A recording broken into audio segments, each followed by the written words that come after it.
YouTube University. Dude, I went, and this is not something you want to hear from like your dentist, but like I went to my dentist and we were talking about fucking, I don't know, implants or whatever. And he was just like telling me about like the science. And he goes, you know, honestly, just do what everybody else does and I had to look at some YouTube videos to figure it out. I was like, yo, what? Yeah. Like, you're about to get in my mouth right now with that thing? And you're like, you were looking at YouTube videos? Yeah. I mean, honestly, I think you can get full on degree. If you put the time in and like actually also back it up with some text, you can definitely come out with a degree. If you verify that shit. Yeah. Well, let's do the fucking intro. Sucio Talk, hanging out with Chef Dalton Simpson. I worked with him at the restaurant at Meadowood, which is now burned down. R.I.P. Yeah, R.I.P. Don't know when it's coming back. Don't fucking ask me. I don't know. Fucking, what you been up to, man? What's the newest thing you've been doing? So, strangely enough, I took the first job since I started cooking, not cooking, working at a company that makes cultivated salmon. So, salmon grown without fishing or farming, different than conventional. And, you know, a lot of scientists that are a hell of a lot smarter than me working on it. But basically, like, taking cells of a coho salmon that, you know, the salmon gave their life for 4 years ago and growing those cells in perpetuity to grow, like, actual salmon fillets. How many salmon did it take to get all the samples that they needed to make the cell structure? Just one. One salmon. One will make salmon. How many salmon? As essentially, like... Forever salmon. Forever salmon. So you only have to do it once per species. Right. So, like, this is like a coho salmon, and you can grow, like, right now we're growing, like, I think, you know, tens of pounds or hundreds of pounds a week. Right. And then, like, you know, someday we could grow millions of pounds a week. It's like a sourdough starter. Like, you're just building up your, you know, your starter of cells, essentially, and just seeding it. Right. A little bit in each batch. But, that's you know, crazy. It's fucking wild. How long does it take to grow one salmon? So, you know, we're not growing like the whole fish, right? What are you growing? So we're just growing like a saku. So it's like sushi grade, like, you know, like when you go to the sushi counter and you like see that like nice block of fish. Yeah, yeah. Like that's what we're growing essentially. Okay. So uniformity, basically everything you'd want out of. That's the idea, right? Product, like there's no, because the whole point is like there's no waste. So, you know, it's like I talk about this a lot, like especially at, you know, like Meadowood and everything else.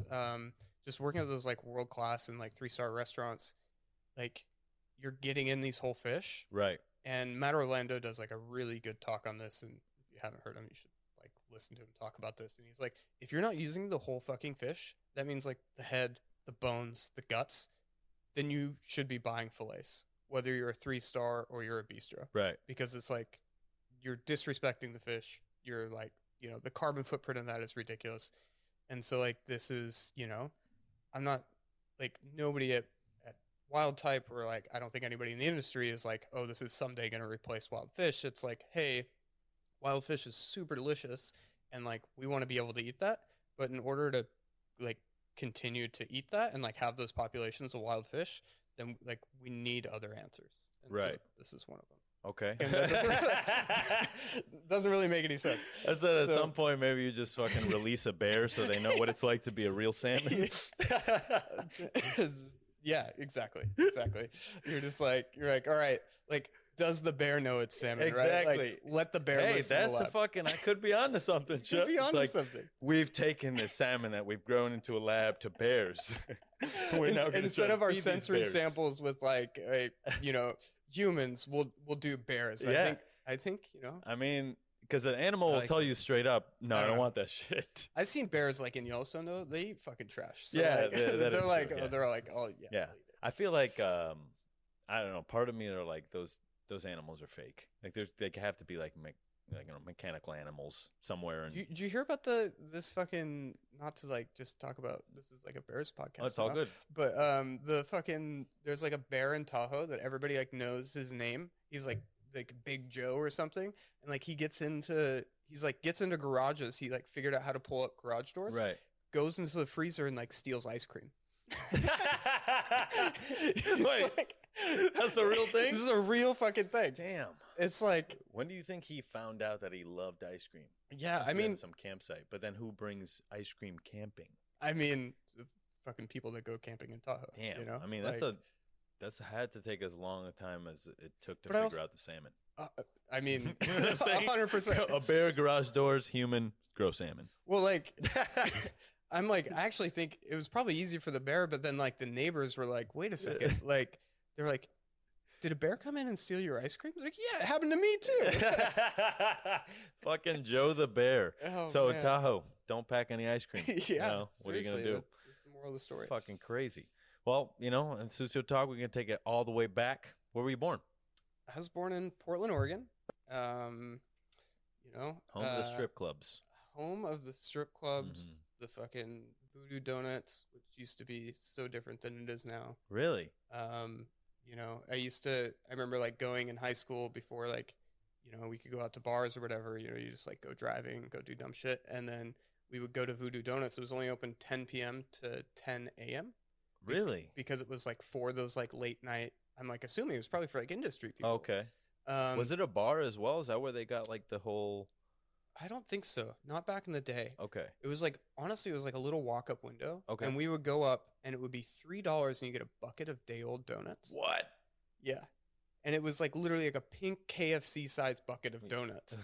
And it was $3. Yeah. And like, you know, we're fucking high school students. So it was like all we could afford anyways. Yeah. And so we would go, and then they like back then there was like no like regulation on shit. So they have like they were like, oh, your stomach upset? They had like a Pepto-Bismol donut.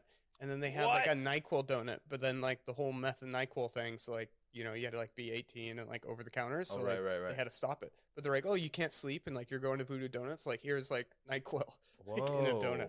That's like, they crazy. had crazy shit. And like there was like fresh bacon on the maple bar. Yeah. And now it's just like it's complete garbage. You know, I thought Insomniac cookies were. I thought Insomniac cookies were cookies that helped you go to sleep. So I never went. Because I was like, well, I'm not trying to go to sleep. Yeah, you're like... And then somebody was like, no, you idiot. They're just open late. I was like, oh, okay. I actually just went there for the first time a couple weeks ago. Yeah, honestly, the quality always dwindles when they fucking...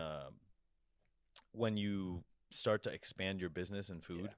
Yeah. Like, I believe that I don't think that there should be any restaurant groups. What do you think about that? Like, meaning like larger than fucking 4 restaurants. Like, it's not sustainable. I think I get what you're saying. I don't know if I completely agree because I think there is power in like I'm just like blanking on the restaurant group name, but like just talking before the podcast, like Cat and John down at Yongbon, like they're also like part Sprout. of Bestia, right, and yeah, Sprout group. Yeah. So like having different concepts under one umbrella, and if like they're individually chef driven, I think is great because then they can like rely on each other for resources. I'm talking more chains. Yeah, exactly. Like chain restaurant groups, unless it's like fast food. But even then, like Shake Shack used to be fucking amazing. Now it's so shit. Disappointed. Now it's garbage. After a while, you grow to a certain point where you can't make the same ingredients that you did. You know what I mean? It's different. When you made 400 hamburgers, now you're making fucking 4 million. Yeah, like, exactly. That's crazy. Like there was Shake Shack in Hong Kong. Like they were like, it's crazy. That's wild. Actually, it was pretty good. That was like my when I was living in China. It was like, oh shit, we need like that American experience. Like go to the Shake Shack. Always Shake got Shack you. in the train station. Did they offer anything else over there? Yeah, they had like it was like a Hong Kong bubble tea like shake type thing, or milk tea shake. Okay.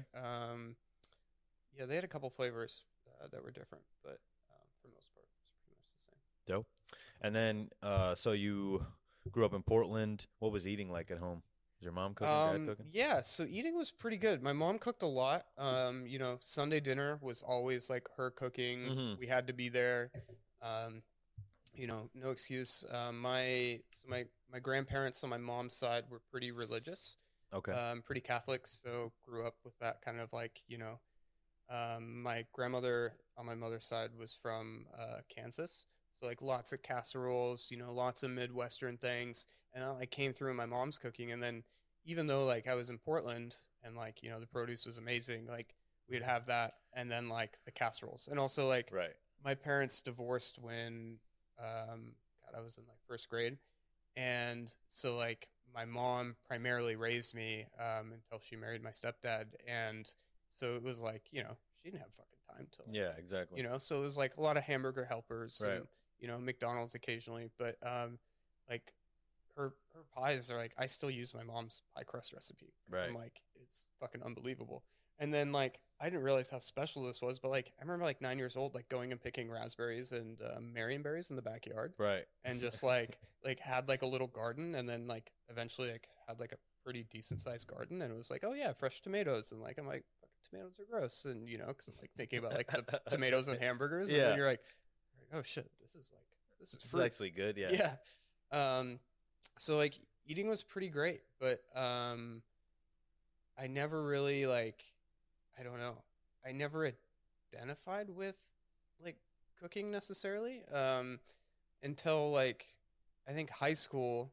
Suddenly it was like, what are you gonna do with your life? And I was like in track, in band. I was like second chair. I played clarinet for like 10 years.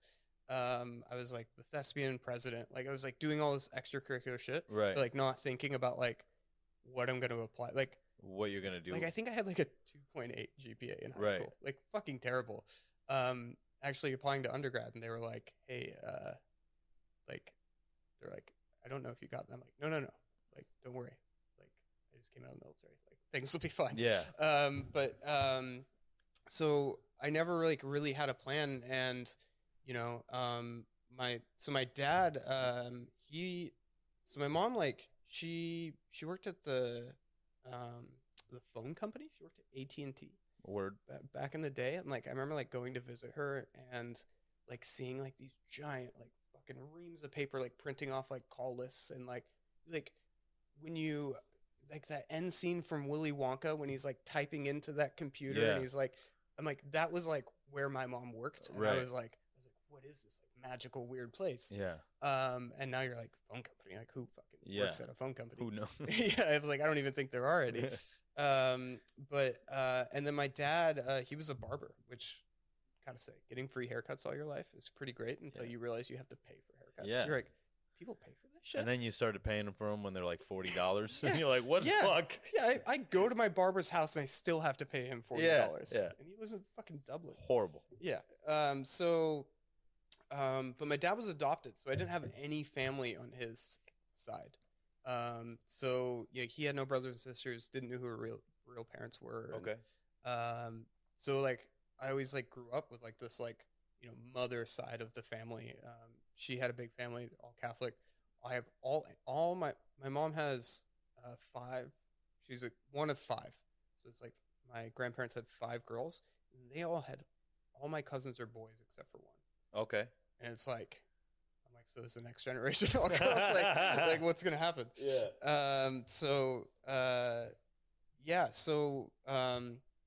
High school was like, you know, I don't think it's my parents' fault or anything, but like they never like pushed me to be like, what are you gonna do for college?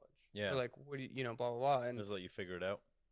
Yeah, I guess. And I was already like, I was pretty motivated in things, and so I was just like wanting to get like, I was like a super fucking nerd all throughout high school, but like also was like using, you know, kind of like listening to Spencer, like using comedy as like a way to like relate to people. Yeah. Especially like when you're like kind of a weird outcast, you know, nerd. And so like we were always doing like really funny and dumb shit. And that was like making me friends with like people in groups that I would not normally be friends with. Right. And like my super nerdy friend ran for president of high school just to be like as a joke, and he came out like wearing like Mr. T style chains and like, you know, like a neon jumpsuit, and he's like, I'm gonna be the president for like 3 reasons, and like he got like, you know, 300% more votes than the next guy. But like that like led us into this whole other world that we you know, technically weren't allowed to experience, because it was like, oh, I want to just go play like magic cards in the fucking at the table. But like just trying all these like different things, there was like a culinary program that they offered. Yeah. And it wasn't at our high school, like it wasn't like a home ec class, but it was like culinary arts, and it was through our school district. So it was like we would like take like a bus to this, like it was like a vocational center, right? Like they did like forestry and mechanics and that kind of thing. And so I was doing that, and I realized that like cooking in a kitchen, like a commercial kitchen, is fucking so different than cooking at home. Yeah. And like my mom, she's a phenomenal cook, and I doubt she'll ever listen to this, but it's okay. She is so messy. And it's like, you're like, how the fuck did you use like every bowl? Like there's like, you weren't even using flour, and there's flour everywhere. Like I'm like, how, like, I'm like, I can't do this. And, you know, like she had like a lot of cookbooks and like just a lot of, you know, like kind of kitschy things around the kitchen. So like I realized I was like, yeah, I was only using like fucking 6 square inches of surface in the kitchen to like when I was like experimenting cooking at home in high school for like me and my friends. But I was like, when you have like a fucking nice kitchen, you're like, oh, okay, I see how this works. And so I'm like, this says something about my cooking or something, but I almost failed culinary arts because I fucking hated the teacher. And so like, I don't have this problem so much anymore, but at the time I was like, if I like didn't like the teacher or like the kind of authoritarian figure, I just like couldn't do it. I just like had no respect. So I'm like, fuck you. Like, I'm not going to go to class. Like, you know, whatever. So I think why my grades were so low, but not that I didn't apply myself. And so I was like, through that class, we like toured a like community college that had like a cooking program in Oregon called Lynn Benton Community College. And we like toured it. I'm like, oh, this is like pretty sick. I was like, my parents like, you know, can't afford to put me through school, and like I really didn't understand any of like the student loans or FAFSA thing. And so like I was like, maybe this is my option. And so I remember my mom being like, you want to go to culinary school? I was like, yeah, I think I do. And she was like, you don't like to cook? And I was like, yeah, I don't like to cook in your messy fucking kitchen. Yeah. Like, I was like, but at the same time, I always had that house that like everybody came over to. Right. And so there were like always like fucking 10 high schoolers like running around my house. And at all times. Yeah, totally. And like I had the basement bedroom. Mm-hmm. And my parents, like, halfway through high school, like, expanded the house. And they're like, so we're designing, like, the new part of the house. Like, do you want, like a new bedroom? And I was like, no. I want you to be further away from me. Yeah. Like, so I can have the entire fucking basement to myself. I was like, this is fucking great. Like, and, like, meanwhile, like, my mom didn't care what I did. Like, I never got into trouble. I didn't smoke pot until I was 22. Yeah. I didn't drink until I was 21. Like... You know, it's like they really didn't have anything to worry about. It was still like getting in trouble in other ways. But, so I'm like, I don't know where I was going with that. ADD, but it's just like plagues us all. Yeah, exactly. But so like she was just like, I don't see like you're like failing culinary school. You're like, but you don't cook at home, but like you want to do it. But at the same time, I was like, my friends would come over and sit at night, and I was like making them pancakes. Right. Or like making them scrambled eggs, or, you know, like just super fucking like, just like when you're like scrambling eggs so hard and they're all like brown and crispy in like the worst ways. It was like, would not eat a runny yolk. Like, not a picky eater, but like just like there's some shit strict. That just like lame. Yeah. Just like that fucking just a lame eater. Not picky, just fucking lame. Basic bitch. Yeah. And so like never like had like any like sushi or anything crazy, but grew up actually with a lot of salmon, just being in the Northwest. Yeah. Fruits and vegetables. But so anyways, so I'm like summer after my junior year, I'm sitting there, you know, just doing nothing. I can't, you know, have the landline, answer the phone, and like this guy was just like, hey, it's Sergeant so-and-so from the United States Marine Corps. What are you doing? I'm like, nothing. Yeah. Hanging out. And he's like, well, you ever thought about joining the Marines? I was like, no. Like, I'm like, how the fuck did you get my number? I'm like, they probably came to my school and had like the inflatable fucking slide, you know? Yeah. And then they were like, you got to sign your name if you want to go on the slide. And I was like, okay. Yeah. And like, exactly. Yeah. And then, so I was like, like, nah. And he was like, well, what do you want to do? I was like, I think I want to cook. I want to go to culinary school. He was like, you can cook in the Marines. Yeah. I'm like, okay. He's like, why don't you come down and like, we'll just have a talk. And I'm like, yeah, I can't. Like, I don't have my driver's license. And, you know, I was like 17. Yeah. And I was like, and my, you know, I was like, I had to ask my mom to like, give me a ride. And he's like, we'll come pick you up. And I'm like, fuck. I've like tried everything to like weasel my way out of this. And it's like the U.S. government. Too, like... yeah, exactly. He's like actually outside, like just like watching me through my window. He's like, actually, you're home. Like you don't have anything to do. And I'm like, yeah. And I'm like, what? But so we go, so like I go in, and like 2 days later, I fucking signed up for the Marine Corps. And it was like, people are always asking me like, why'd you sign up? And I'm like, I kind of don't know. Yeah. But like, it just happened so fast. And what was the procedure like? Like what were the qualifications? Like, why did you qualify? Well, to be a cook, like, fucking like just sign your name. Yeah. Like, so you take this test called the ASVAB. Right. So you take, so it's kind of crazy. So you sign, this is kind of a funny story. So you sign tons of fucking paperwork, right? Because you're signing your life away. And it's like 3 inches of fucking paperwork that you're like signing every form. You're like using your other hand to like use, you know, draw on the last one. You just like can't write anymore. And, you know, they're like, this says like, if you die, like your family gets this amount of money. And then like, you know, if you lose a limb, it's only this much and like, blah, blah, blah. And you're just like, yeah, whatever.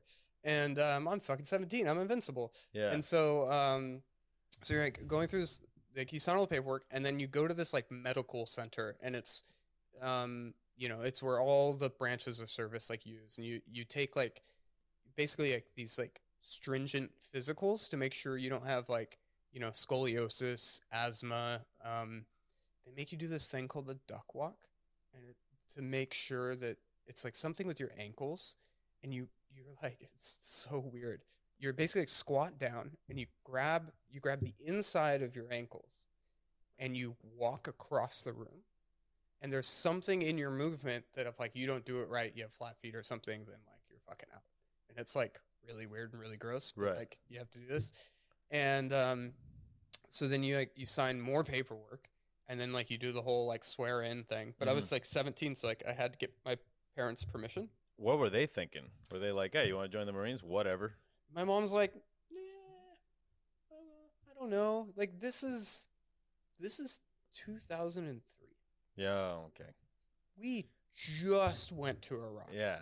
Like, so my mom was like, nah, but like, also like my mom's just like not one to like really like tell you what to on do. anything. Yeah.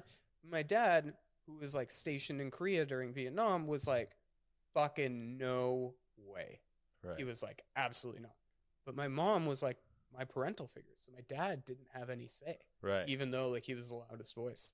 So, and just like on the paperwork, I'm like signing it all right and like finish it and go swear in. And, like as I'm swearing in, my like recruiter comes in. He's like, hey, real quick. You know, and they call you by your last name. He's like, Thomas, come here real quick. He's like, is your first name Thomas or your last name Thomas? And I was like, my last name is Thomas. He goes, oh, we got to sign all that paperwork. Oh, you thought your name was Thomas Dalton? Yes. Son of a bitch. And I get that so much. Like, it happens to me fucking once a month at least. It's really funny. But I have 3 first names, Dalton, James, Thomas. Right. So, like, you can mix my name up anyway, and it fucking makes works. Sense, yeah. And it's never served me well. Damn. So when did you, how long from then till you shipped out? So that was like, I signed up, you know, July, 2004 was the summer. So July 2004, and then I shipped out July 5th, 2005, 5 days after my 18th birthday. So they wanted to actually send me like a little bit before, but then I was like missing my high school graduation. I'm like, no, I'm not fucking missing my high school graduation. Yeah. And so up until this point, the Marines have treated you like awesome. Like, hey, come on, you're part of us. All right. It's like Well, it's like as soon as you get there, you're dealing with fucking high schoolers. Get down, maggot. It's Major Payne was my drill instructor. You know, I'm promoting you to maggot to turd. To turd. No, he. I mean, we'll get into it, but like, so that like last year, like basically, I come back into senior year in high school, right? Like this fucking nerdy kid, fucking weighing 115 pounds. And I go in, they're like, oh, how was your summer? I was like, I signed up for the Marine Corps. And they're like, I'm sorry, what? They're like, this fucking kid signed up for the Marines? Yeah. And like nobody fucking believed me. And I remember like move over, Al Qaeda. Here comes Dalton Thompson.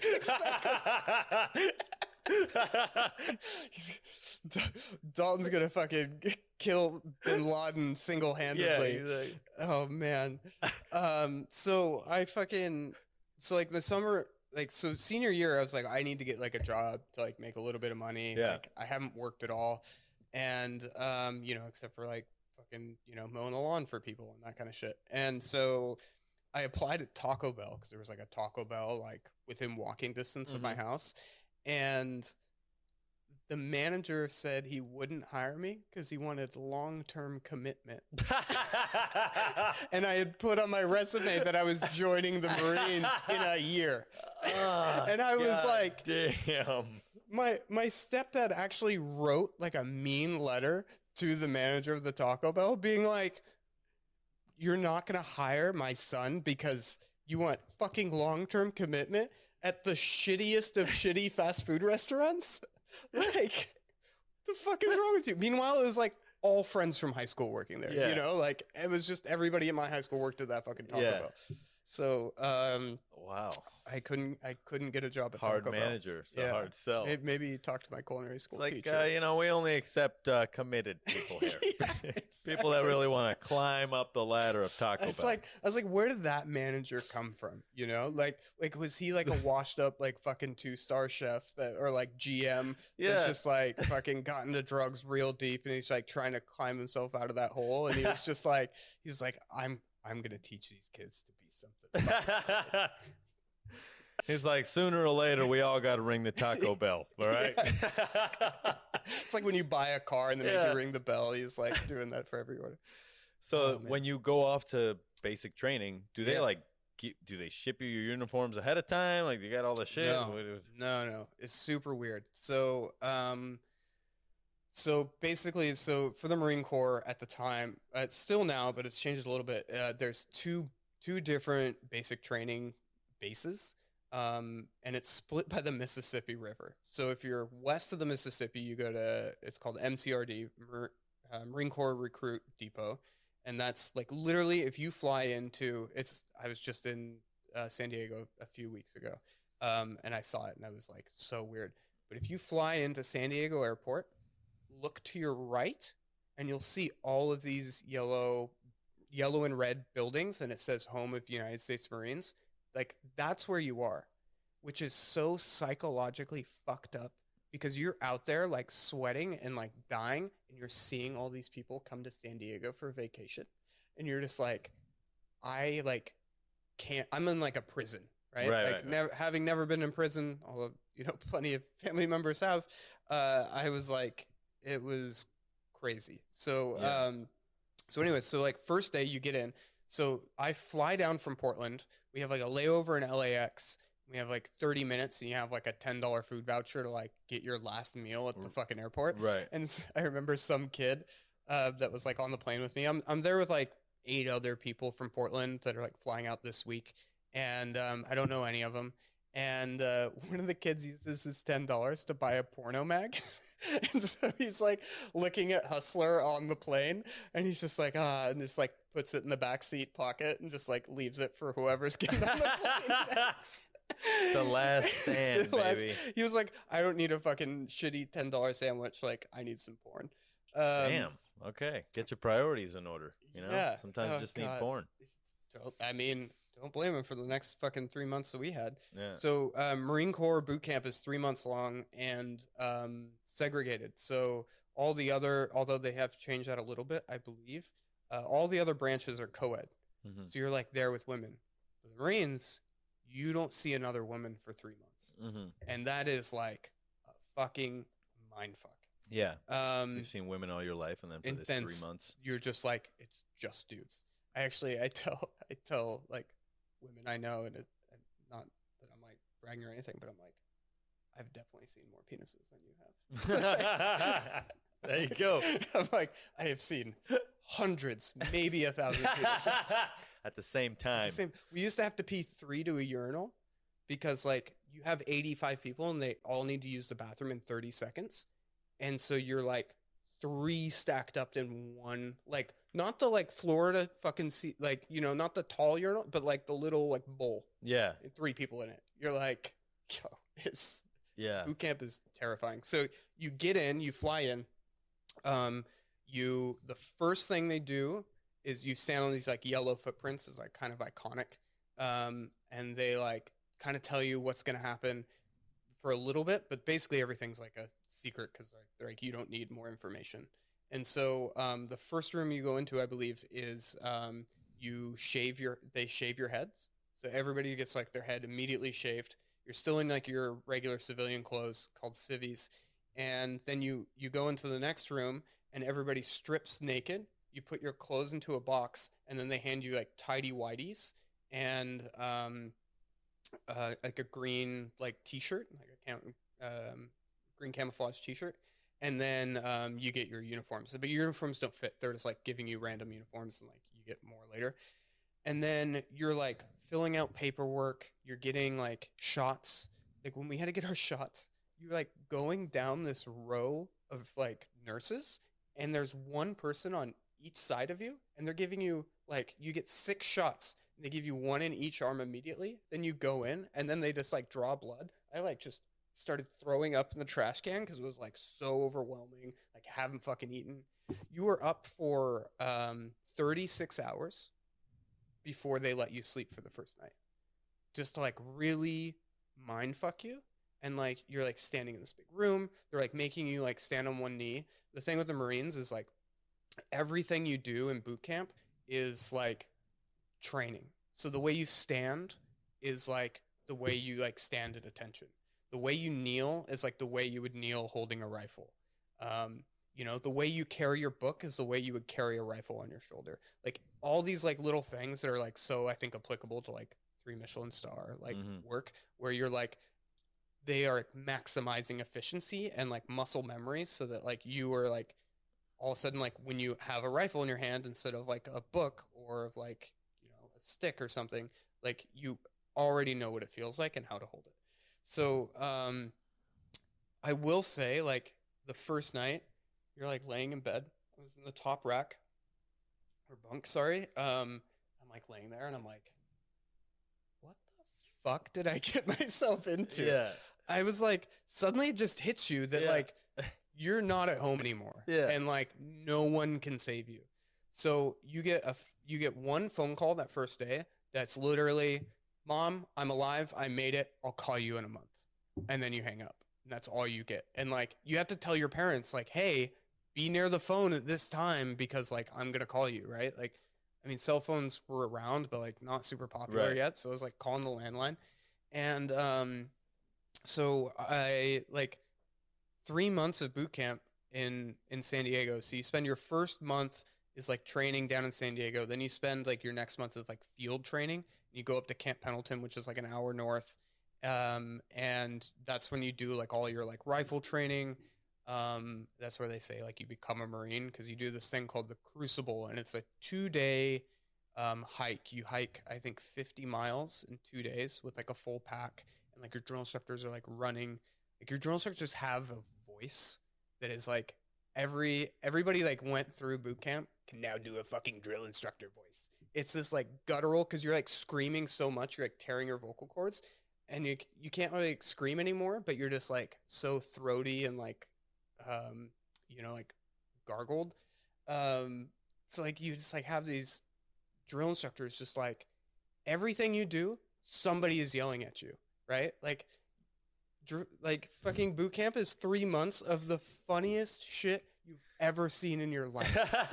It's like these guys that can just fuck with like essentially high school kids, you know, or like early 20 somethings with like no recourse, right? Like if you haven't watched Full Metal Jacket, the first 17 minutes of Full Metal Jacket are 100% boot camp accurate. It was filmed down in Lejeune, which is like the East Coast camp. Right. Arlie Ermy was like an actual Marine, an actual gunnery sergeant. Like it is verbatim like what it was like. These like giant squad bays.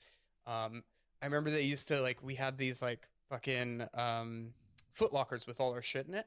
They would make us take all the padlocks off and dump all of our clothes into the middle, and then they would mix it around, and then they would tell us to find our clothes because like we had like stitched our name tapes, and they would just be like, you have 100 seconds to find your clothes. 100, 99, 98, 97. And you have like 85 people, and you like it doesn't happen. Yeah. But everybody just like puts their random shit into the fucking, you know, into your like foot lockers to like clean up and like be back online. Everybody's like standing at attention, and they're like, okay.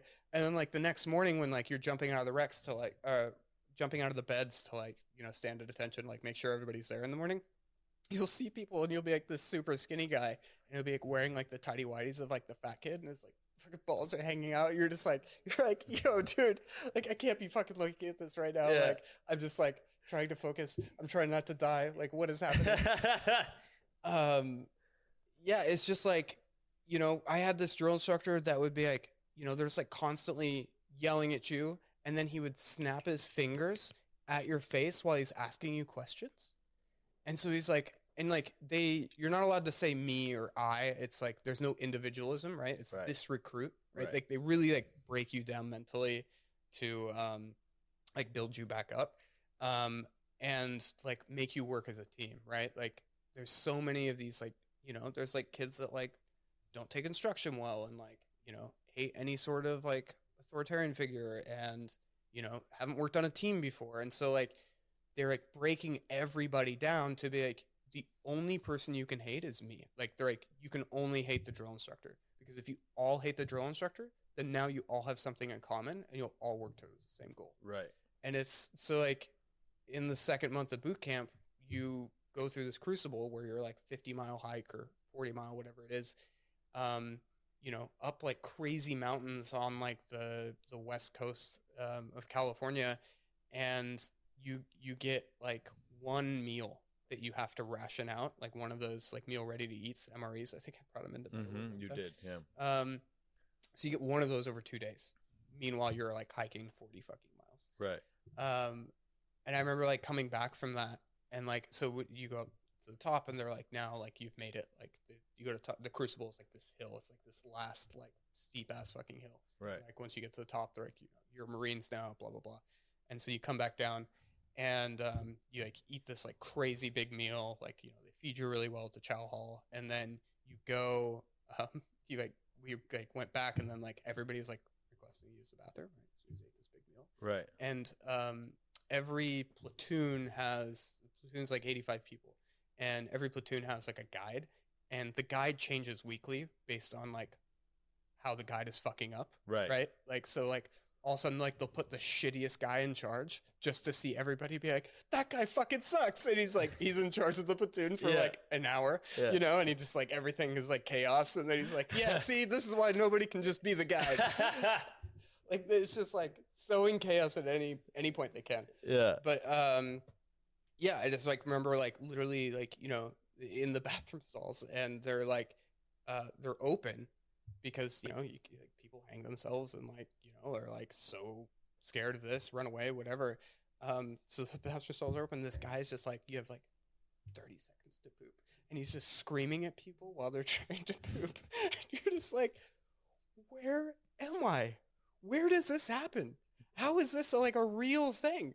And like, I've like never shared these stories before, but I'm like, it's just the funniest shit being screamed at that you need to poop faster. Like, that doesn't happen anywhere. Like, that's like the most vulnerable moment of your life. Yeah. That or like throwing up, and you're like, you need to do it faster because like we're on a time limit. Damn. Oh man. So what happens if you don't poop fast enough? They just take you off the toilet? they won't, but I mean, you know, they'll hit you and things, but I don't know if that happens so much anymore. But what they'll do is they had like, it's called the PT deck, the physical therapy deck, where you go, or physical training, and you go and like, you know, they're like 400 push-ups right now, and then like you go to push up and they're like jumping jacks right now, and they'll just like constantly switch whatever workout is, like burpees right now, and as soon as you go to like do one, then you like do the other, and so you're just like so tired. But like they do all sorts of crazy shit like that. Like you had to hold your rifle out in front of you, straight arms. You'd hold it by the sights and like the fuck, I forget the name. The reloading mechanism. I'm like, I can't believe I forgot that. But you go and you'd hold it like this, and like if anyone drops it, you're all like running 3 miles, and then it's just like you see people just like start to like, you know, they're like trying to bend and like do everything they can not to drop it. Like it's just like little shit like that that's like so simple, but like fucking like is so physically demanding and like mentally demanding. But like, so I went in, I was 3 pounds underweight. Right. Of like, I had to sign a waiver being like, I'm not going to break. And I came out, so I went in weighing 118 and I came out weighing 155 in 3 months. I was on double rations. So I was eating like 12 peanut butter and jelly sandwiches plus 2 times the food that everybody else was getting. Like at because Chow. You were underweight. Because I was underweight.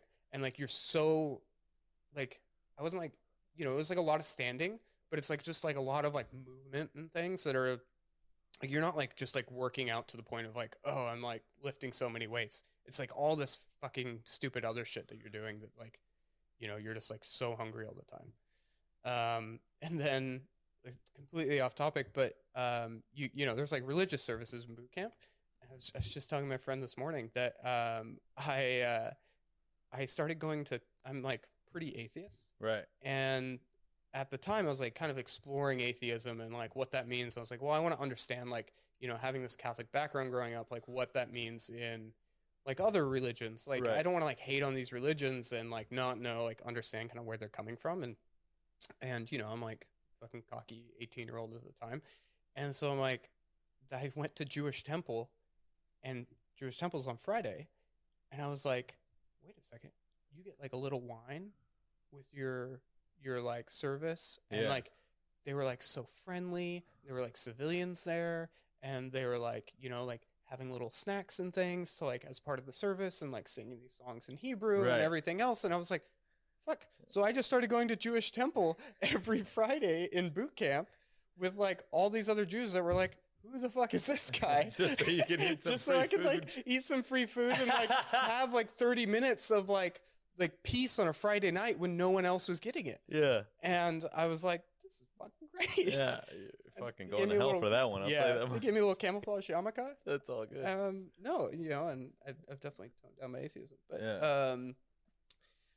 so after it's over, what happens? They say, we'll call you back? You get 10 days. So you get 10 days mandatory leave. Okay. Like, so leave is vacation. And you get 30 days paid vacation in the military, like instantly. So like, you know, coming out into the real world, I was like, everybody doesn't do that. Like 10 G's. Yeah. I'm like, what the fuck? What do you mean? You only get like, you know, a week for the first 4 years. Like, fuck that shit.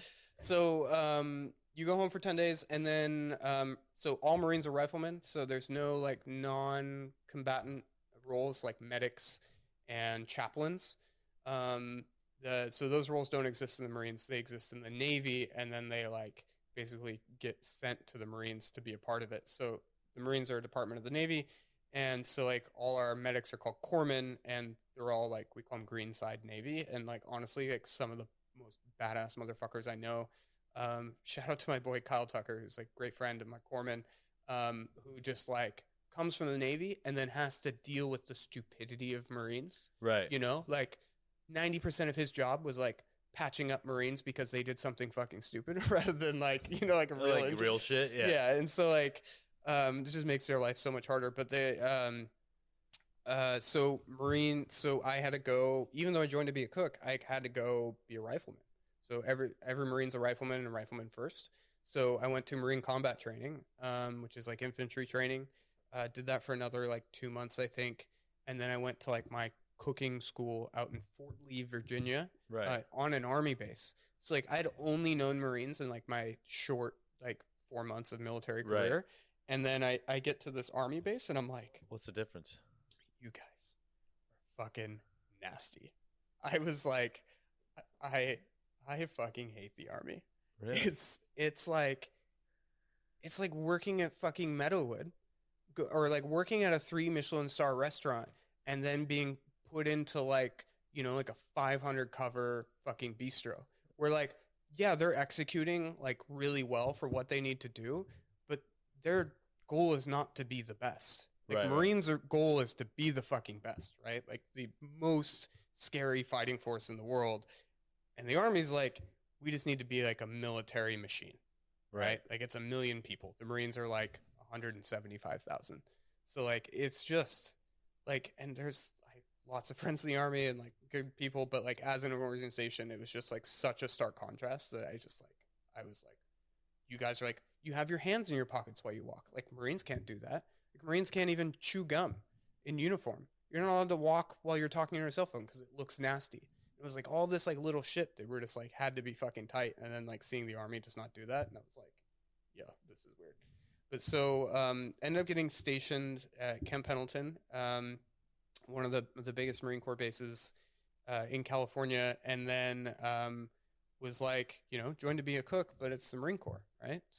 So they're like, yeah, you can cook in this artillery battalion, and like I didn't really know what artillery was, but you know, they're like, it's kind of crazy. Like the shit that we just sent over to Ukraine to like help them. Right.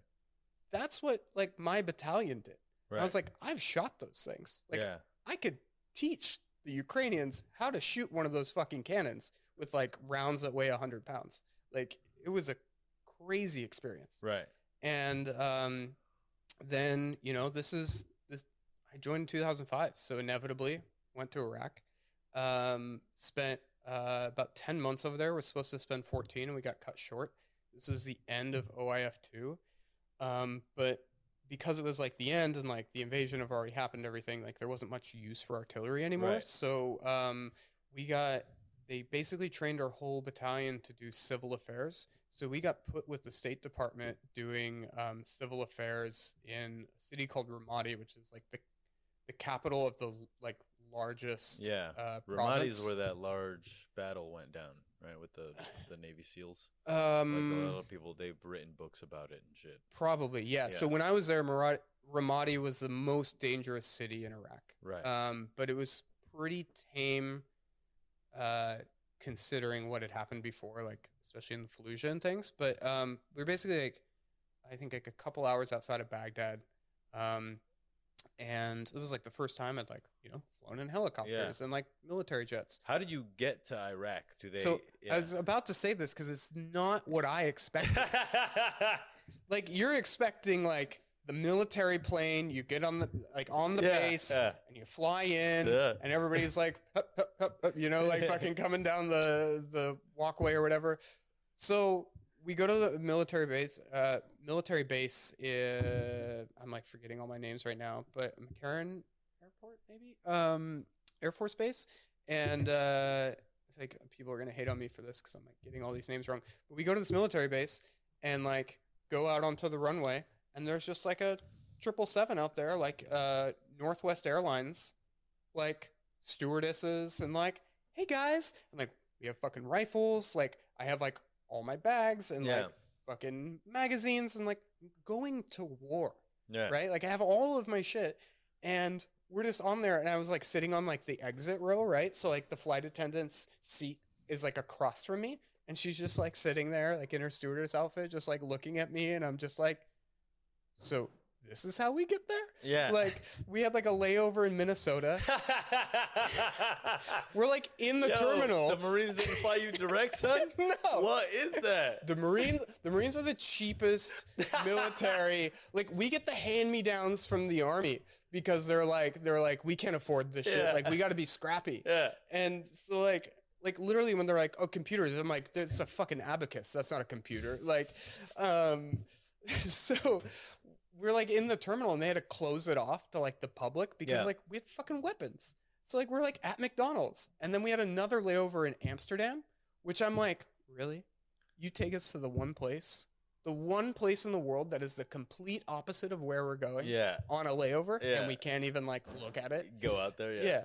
So so we fly commercial all the way into Kuwait City, which is like a beautiful, you know, there's lots of oil money, so it's like it's like Dubai, and people don't really talk about it like that. All right. But it is like a crazy cityscape and like very high quality of life for most people. You know, I'm sure there's lots of problems like there is in Qatar, but from what I saw, it was like, you know, very intense. And then there's like also a huge base there because like this is where everybody flies into. So there's like, you know, the Iraqi McDonald's on base and Subway. I actually have a Subway Iraq t-shirt.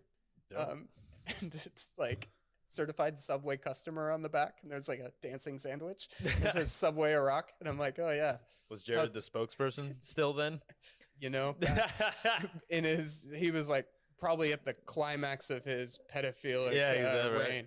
Fucking asshole. Yeah, seriously, fuck that guy. But anyways, so we so then from then we take C-130s, which are like your classic like military you know, large personnel vehicle, like plane. We fly into Al Taqaidam, which is like has a big landing strip, another big base, and that's actually in Iraq. So that was like the first time we get to Iraq. We were there for like a couple days. I think there was like a sandstorm or something, you know, visibility. And then we took helicopters because the base we were going to was pretty small. So couldn't fly planes into, so we had to take helicopters. So we took helicopters. You know, which is like helicopters are pretty fucking cool. Yeah, they're dope. I went on one last year for the first time, and I was like, damn, this is crazy. Yeah, it's fucking crazy. You know, and we're like in it with like, you know, like the back doors open. Right, yeah. And there's like people hanging out and like, you know, like hanging out like with the, you know, the machine guns. Yeah. Like, you know. What's the conversation like? And nothing. You can't hear shit. Nobody's saying anything. It's so hot. Yeah. Because there's like no air conditioning, and you're like, you know, it's like 130 degrees, and then you're just like all this like oil and like fucking exhaust and shit is just like in there, and everybody's just like, I just remember being like, please don't let this in. How is this the hottest thing ever? Like it's like hotter than a Finnish sauna. Like it was so miserable. Yeah. So then we get to our base, and I ended up being like a turret gunner and like vehicle commander on like I think over 2,000 missions. Dope. Did you ever get into combat? So we took artillery fire. We went over an IED that didn't go off, like a roadside bomb that didn't go off, thankfully. But there were like some stray shots and things, but I was never directly shot at. Okay. But we did 1 month into being there. It was like pretty early in the morning, like getting ready to go on a mission, and there was this explosion that was like cannot describe, like broke windows, like just like this, you know, crazy explosion. Like your ears are ringing and shit. Like the whole thing, and it wasn't like I was fine, right? Like I was so far away from it, like I knew it at the time, but it was just like the fact that it was that loud where I was like, what was this? Yeah. And a dump truck filled with gravel was coming through the base, and they like the whole thing was full of explosives, and they like put some gravel on top, and the Marines had tried to stop it, and it killed I think 5 Marines and 1 Navy corpsman 1 month into there, and that was the unit that I was attached to. And you're like, oh, this is real. Like this isn't, you know, it's like it's still hard to comprehend. You're so young, you haven't experienced anything like that. You go through all the training and whatever, but like you're like these like saw that right there, and like it's fucking crazy. Did your Marine training help you deal with that shit psychologically, like on a therapist level? No, you like so you're scared all of the time. Like the one of the things like my drill instructor said was like your butt doesn't stop puckering until you land on American soil, right? Like everybody's like so tense, right? But you get so accustomed to it, and like the air raids, and like I actually remember, so they have these things called they had these basically like they take when they're building the walls, they take like big they just like fill up bags of sand, and those are like the temporary walls until they get like the T walls or like concrete barriers up. And so like I remember like we'd have explosions, right? Like go off or like mortar fire or whatever, and then like everybody's like ducking for cover, and the Marines were getting up on the berms to be like, where'd it come from? Like I like that was the difference in the Marines. I remember like getting into a truck one time with the Army, into these vehicles called MRAPs, which is like a cross between like a Humvee and a tank.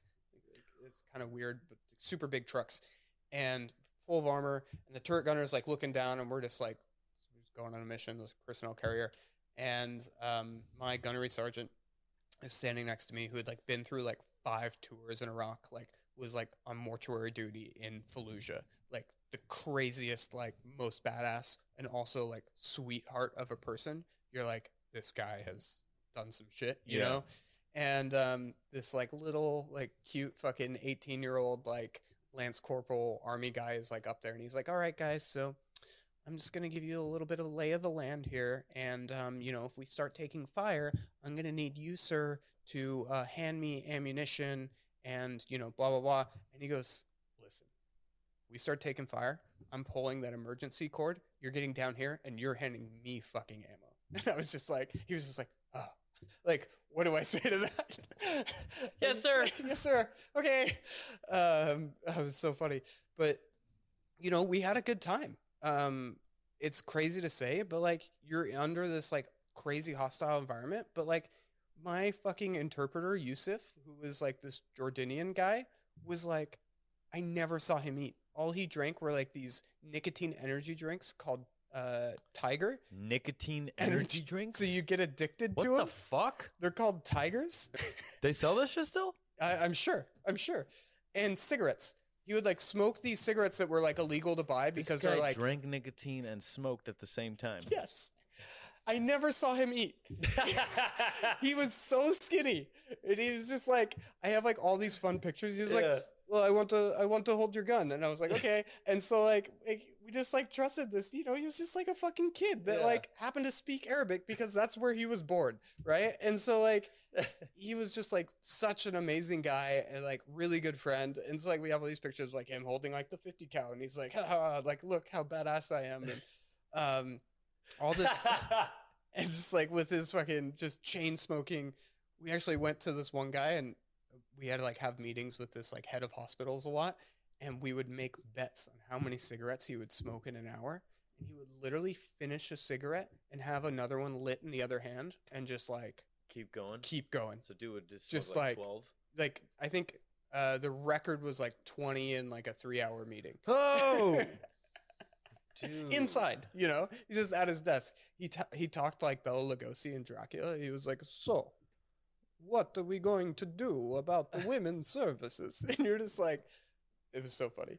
The mayor of Ramadi was Mr. Spacely. Yeah. It was like we had names for everybody. It was tell me this. You said you were segregated in the training. Were you segregated on the base? So here's the interesting part. So because we were artillery battalion, which means we're technically infantry. So at the time, no women in infantry roles.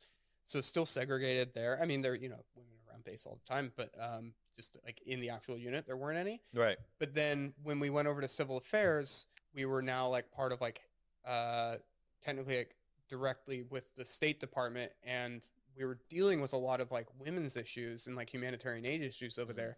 And so we had to have women on our team to like deal with these things because they won't talk to men. And so we were the first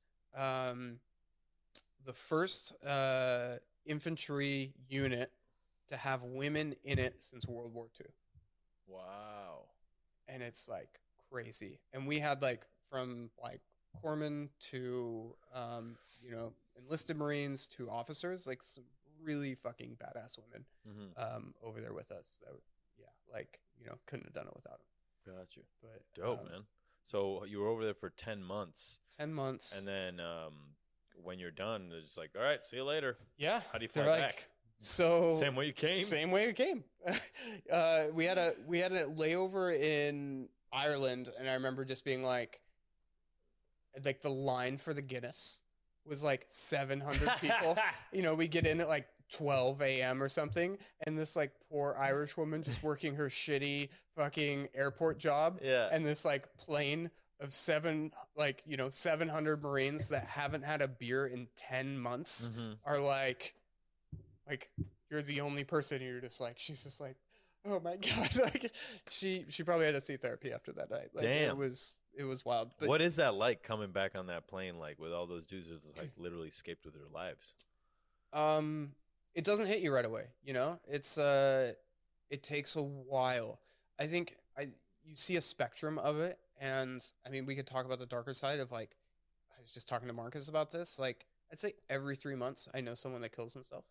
He was saying that. Yeah. And so like, that's not normal, but like for us, it's kind of normal. And that's like fucked up that it's normalized.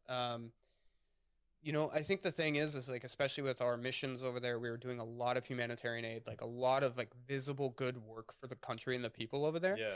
And coming back, you're like, I spent my 21st birthday in a chow hall in Iraq where like my friend lit a cigarette as a candle and put it in my cake and sang me happy birthday. And I was like, and I like spent, I think $25 million, like me and my team. I had 8 people under me. I was 22 directing these fucking kids to like lead the most intense missions of your lives. And then you come back and you're like, so back to normal. Is like, it's a huge mind fuck, right? You know, even driving on the highways is like, they have to train you for like, your gun is like not next to you all the time. And that's okay. So like, if you wake up in the middle of the night, you're like, where's my rifle? Like, here's how to deal with it. Or like when you're driving on the highway, people can cut you off or like get up next to you because, you know, when you're rolling in a convoy, like no one's going to get fucking close. So like all these like little things that, you know, are very obvious, but it takes a lot of adjusting and it takes months to get back into it. Right. But so I came back, I had like 6 more months left on my enlistment, and you're like, your first enlistment, you're required to like at least think about re-enlisting. And, you know, this is 2008. We're like, Afghanistan's getting like pretty strong at this point. So they're paying people extra to re-enlist. And I was like, I really want to go back into cooking. And like, you know, like actually, like, I was like, I want to like go to culinary school now. Like I have I have the GI Bill. Like I want to like do this. And I remember like one of my higher ups was like, well, like, let's see what positions are available in the military. And he was like, what do you want to do? Like, just, you could do anything in the Marine Corps. What would you want to do? I said, I want to cook for the President of the United States. And he goes, well, so I can't promise that. Like, that's not like something I can just give you. Yeah. You're like some 22-year-old like fucking piece of shit. And like the president's like has a fucking badass chef. Right. Yeah. And like, this is 2008. So like Obama had just been elected. Right. Right. And so I was like, okay. And so he came back to me 2 days later and he's like, so I couldn't get you that, but what I could get you is being a private chef for a 4-star general. And we'll like send you to culinary school and like all this. And you'll just like travel around with this 4-star general who's like stationed at the Pentagon right now. And I was like, I go, Sergeant Smith, can I ask you a question? He's like, yeah. I was like, is that the President of the United States? And he goes, no. I was like, well then, there's my answer. I was just like, I'm fucking out, man. Yeah. Like, I'm not doing this. So I left summer, July 4th, Independence Day. Right. It was my last day in the Marine Corps. And then I left I was like, I'm going to culinary school. So I applied for French Culinary Institute. I was like really deciding between French Culinary and CIA in Hyde Park.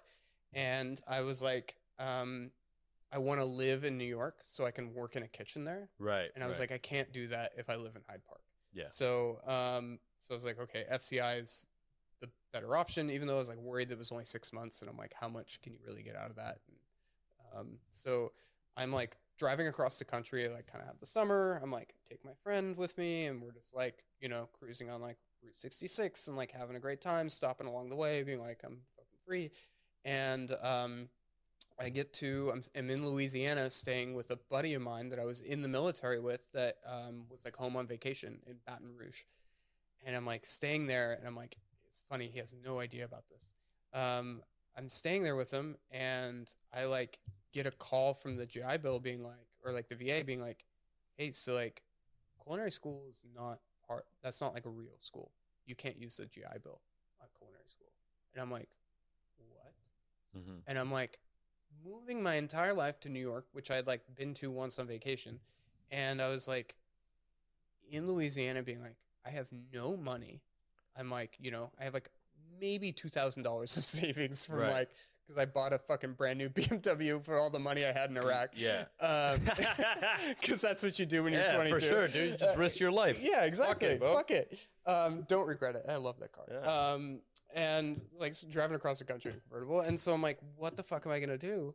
And I was like so depressed. Like, my friend was there with me, and she was just like, I don't like even know what to say. Like, I'm sorry, you know, all this. I'm like, I don't know what to do. And so, last minute, I like finagled a way to get into, like a shitty, private business school in New York, because the thing with the GI Bill is if you're going to school full time, they'll pay rent based on the zip code of the school. Oh.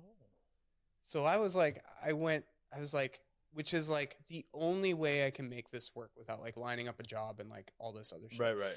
And so I go out there and like thankfully like borrowed some money from like my grandma to like pay for like the deposit on the apartment, you know. And like I get out there and I'm like just taking business school classes, and I'm like, you know what, fuck it, because like I know I want to work in restaurants. I know I want to like see this through, but at the same time, like business is like never going to be a bad idea. So I take like basically like a year of business school. This is, you know, during the recession. So like restaurants aren't fucking hiring. I can't find a job. You know, just like basically living off of my GI Bill payments and like still having like a pretty decent time in New York. Mm-hmm. But not really like doing a whole lot.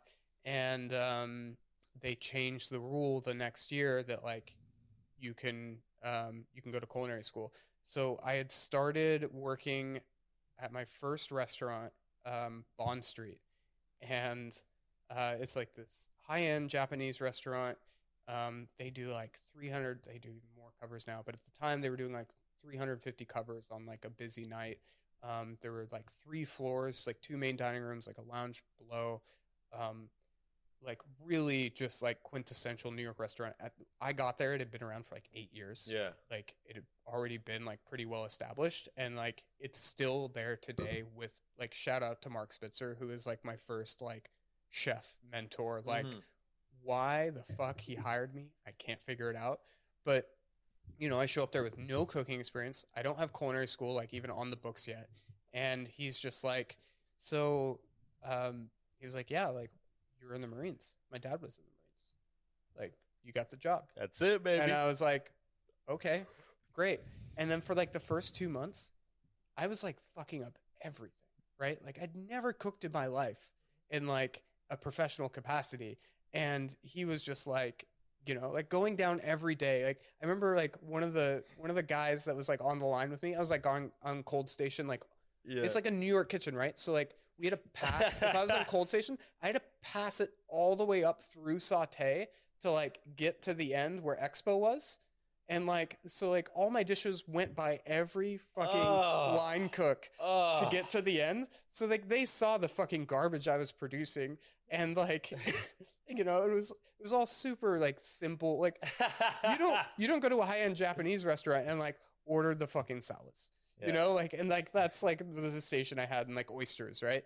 And so, so we're like, I remember like Arturo just being like, he was on Sauté at the time, like young kid. And he goes, what's slower than a turtle? Like, we need to think of an animal slower than a turtle, because that's what Dalton is. Yeah. Like, just getting shit on, right? By like all these like fucking awesome Central American like line cooks. And the first 2 months, nobody would yell at me because they were like, this guy just got back from Iraq. If we yell at him, he's going to snap and fucking kill us. What? I mean, shit, I'd probably say the same shit. Yeah, totally. But I just thought it was so funny. I'm like, no, treat me like one of you. Like, I'm not anything. Like, I'm like, what the fuck am I gonna do?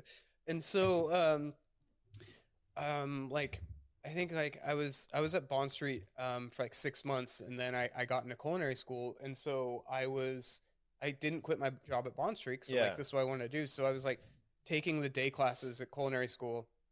You know, it was like 9 to 3. And then I would like walk. It was like a 20-minute walk up. And so I would start at 3:30 and then I would work until 2 a.m.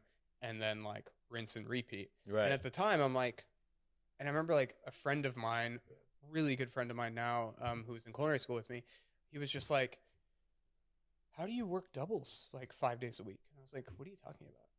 Like, he was like, will you like go culinary? I'm like, yeah, but like this culinary school is like a fucking joke. Like, it's fun and like whatever. And he's like, yeah, but you're like acting. I'm like, yeah, okay. But like, I just didn't realize it at the time. Like, I think maybe just being out of the Marine Corps, like I was like, this is like pretty chill. Normal. Yeah. Yeah. Or normal. You know, restaurant life was still definitely hard. And, so like 10 months into my time, like I'm like starting, you know, I'm like about to graduate culinary school. I'm like, what am I going to do? Talking to Mark Spitzer about things. And, there was a chef in town, Mads Rufflin, and he was opening up this restaurant called Acme in an old like Acme. He called it Acme because that was like the old restaurant space. It was a block away from Bond Street. And so he was like, hey, like while his restaurant was being built, he like came over and he was like, hey, can I like use your space to like do like tastings for investors and things and blah, blah, blah. And so like I was like in the kitchen sometimes like prepping, and this guy's like making this food that I'm like, what the fuck is this shit? Like I've never even seen this, right? And like at that time, like I like went, it's funny, like Andreas, like I went to eat at WD-50. Yeah. Like he was definitely working there. Yeah. Like you know, it was like right after Alex Stupak left, and like so like I was like getting all of this like awesome like, you know, culinary inspiration from like all of the amazing like modernist restaurants in New York City at the time. But I was just like working, you know, just like trying to bust my chops at like a fucking real restaurant. Not that those aren't. And but like being like so interested in it. And Mads Rufflin like started Noma with Renee. And people don't know that. And so like, cause like I don't know why, if they had a falling out or whatever it was, but so like so he was like in New York like trying to open his own thing, and I was like seeing like a bit of this, and I'm like, what the fuck is this doing? And so like I just read like, you know, Kitchen Confidential, like you know, like what's the growing up in a cook and the early or mid 2000s laundry yeah what were you doing? Like all of the fucking things. And like checked every box, and I was reading Lucky Peach. And they don't do that anymore, do they? No, they stopped. I think there is like some sort of media component to what Jake Tank's doing, but no, I don't think it's in. Got you. Yeah. I will say magazines are something that I sleep on a lot, but there's a lot of magazines out there, a lot of crafts, little like Drift. Like if you're into coffee, Drift magazine is like fucking incredible. Dope. They do it. I think Where's there's it based like out 3. Of?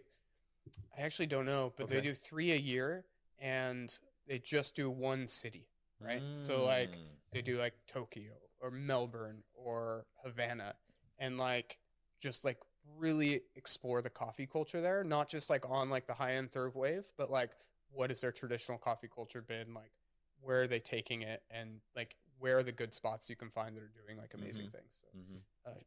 So that's like one of my favorite magazines. But so reading this article of Lucky Peach, and Bourdain is talking about, he's like having a meal at El Bulli and like with Dave Chang and like all those guys, and he goes, you know, somebody asked me recently like what, like after culinary school, like what's the best piece of advice you could give like a new cook?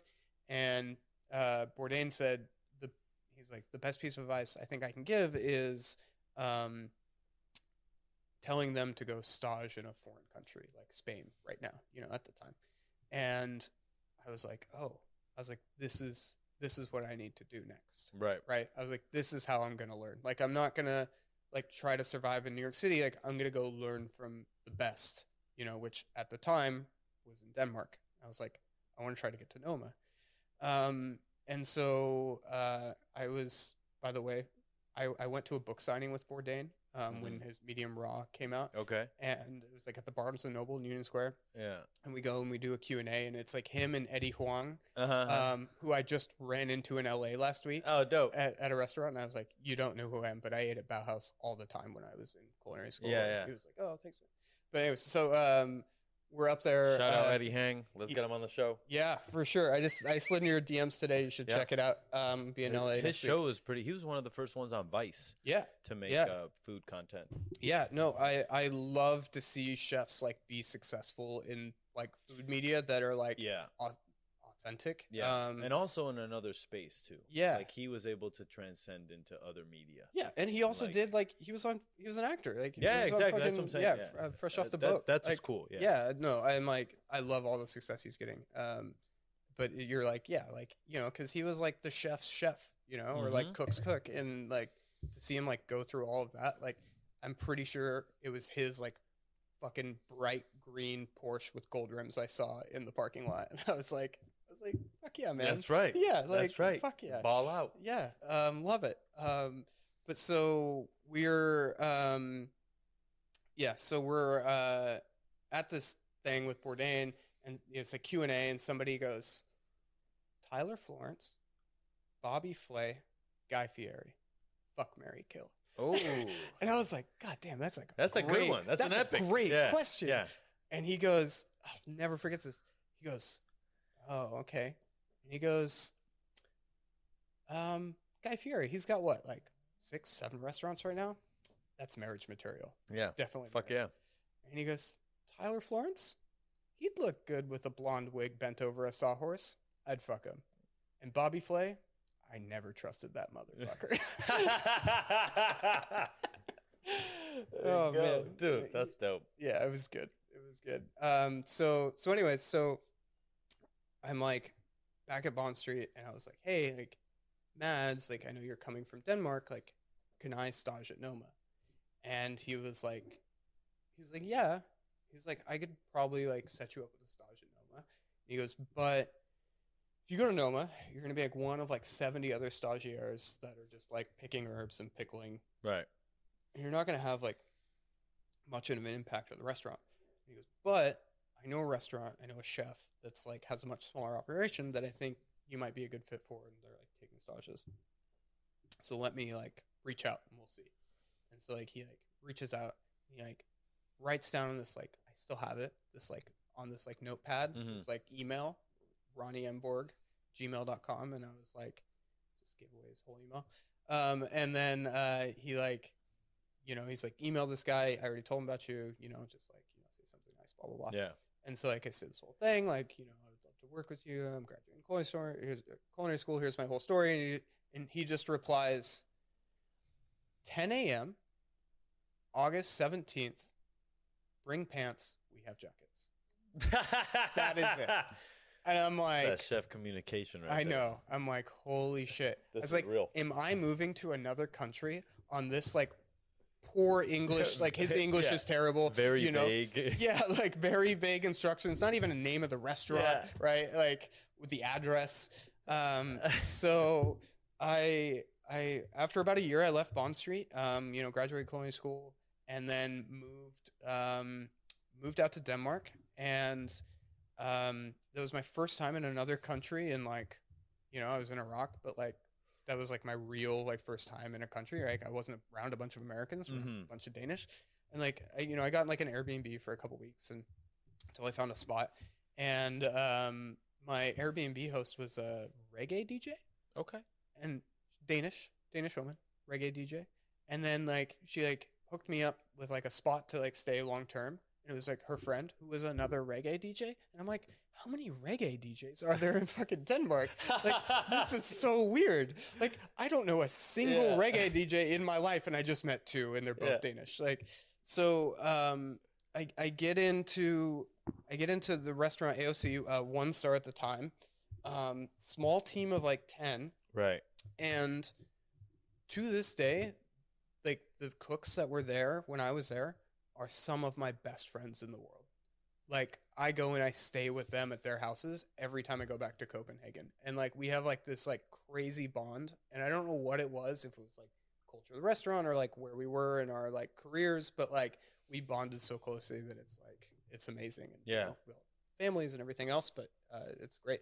So I get there and I am the only stage. There's like 10 chefs between like the head chef and like the, CDPs. And like there's no prep team. There's like only a dishwasher for service, very tight. But Ronnie Emborg, who was sous chef at Geranium prior and had like worked at Mugaritz and El Bulli, like, like early days, was like coming over and like we were doing like 42 course tasting menus, like crazy food that I was like coming from like a 350 cover night in like New York City and like seeing these like this food that was just like Ronnie's plating is so fucking gorgeous. And like even at Atera, which I've had great meals at, I'm like his eye with plating is like so special and something like I wish I had. I'm like I feel like all my plates look ugly. But I'm like this guy, I'm like, whoa. Like, we were doing crazy shit like making eggshells out of like oyster and like the oyster juice, and so it would look like a broken egg with like a sous vide egg yolk on your plate, and it's like damn with like so it was, the dish is amazing, and it's in his Wizard's cookbook, which you can't find, it's out of print, but it was like a salad of bitter microgreens and like dandelions, and then a sauce of like cream, chive oil, and hashade oysters, which was like lightly warmed, and then a sous vide egg yolk in the middle, and then like we'd take all the oyster liquor and make eggshells out of it with like lactose, I believe. And so it was like a cracked egg, and then you come over and just like sauce the warm oysters on the egg yolk. It was so fucking delicious. Yeah. So like, doing all this crazy shit, like making walnut ice cream that like didn't melt, and like, so much liquid nitrogen, and like getting that like experience. And then like after probably 3 weeks of my stage, like one of the people like needed a day off, so they like let me run garde manger by myself, and I was like, didn't know what the fuck I was doing, like so stressed out, right? But it was like such a close team that like everybody was there to like help each other out. And so by the end of my stage, I was like one day a week, I was like working a station by myself, granted, like everybody there was like helping me like pick up the slack and like fixing my mistakes, but like I don't think there was one Saturday night that I didn't come home before the sun went up, because we were just like out in the back on milk crates, like drinking warm beers in the restaurant, and like until 7 a.m. That's right. The best like, nights, man. The best fucking nights. We still talk about jokes we made on those milk crates, like they still hit. So I was like, I'm like, Denmark's the best place in the world. Yeah. When can I start? And he's like, I actually can't offer you a job because like I'm leaving for another project, but like nobody knows that yet. It's like none of the cooks. Very chef-like. Yeah, not the owner, like nobody knew, right?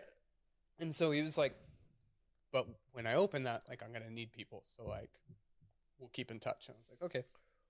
So I went back to Portland, and I was like, I totally skipped something, which the summer after I was in New York, before I went to Denmark, I had like 2 months that I needed a job in Portland. Right. And so I went back and I was like, I was like staging at a couple, like Le Pigeon, which is like a, pretty solid restaurant at the time. It was like one of the best in Portland for fine dining. And I was like, I'm a fucking badass cook. I worked in a restaurant in New York City, and I went to culinary school in New York City. And this motherfucker like comes and looks at me, and he just like hands me like 6 giant ass red beets and goes, I need you to brunoise these. I was like, I'm gonna die. Yeah. Like I spent 7 hours making the shittiest brunoise ever, right? Like you might as well have stuck it in a fucking RoboCook. And he was like, Pok Pok's always hiring. And I was like, oh, okay, I'll go over there. And so I spent like 2 months at Pok Pok. I worked every station in 2 months, which like they have like a customer front station where you're like making papaya salads by order. And like Andy Ricker was still there. This is like right before they opened up their New York location. Right.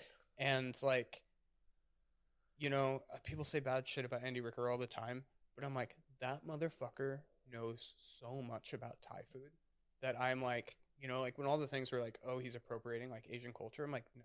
I was like, Ike was a part owner, and Ike was this tiny Vietnamese man that was just like grilling barbecued meats behind the restaurant. And like, that's all he wanted to do. But he was like, you know, invested in the restaurant and like just this whole community around it. And like, Pok Pok was some of the best fucking Thai food I've ever had outside of Thailand. And I don't think people realize like how special that was, at least back in the day. Miss that place. But anyways, so I get back from Denmark. I move back to Portland. I'm like, I need a new job. I don't know how long I'm gonna be here. I'm like itching to like come back to Denmark or come back to Europe, right? Because I'm like got a taste of blood, and I'm like I need this. And I got a job I wanted to get a job at a restaurant called Castagna, which was like the premier fine dining restaurant, I think in the Northwest, definitely Portland. It was where, so Justin Woodward was the chef at the time, but Matthew Leitner was the former chef. Okay. Like before he went to Atera, he was at Castagna. Oh, so he was a Northwest guy. Yeah. Before he went to New York. Yeah. He was up there. I don't know where he's from. Right. But like, he like staged in Denmark and like knew Ronnie Emborg. Okay. Like Ronnie Emborg, he's like, yeah, that motherfucker like got on the plane with the cell phone I gave him. He forgot to give it back. You know, and like dumb shit like that. But yeah, so Justin worked under Matthew Leitner for a long time. And then he took over the restaurant. Was maybe there, I don't know, like a year when I like went and staged there for like a job. And he's like, it's a super small kitchen. It was like 4 people.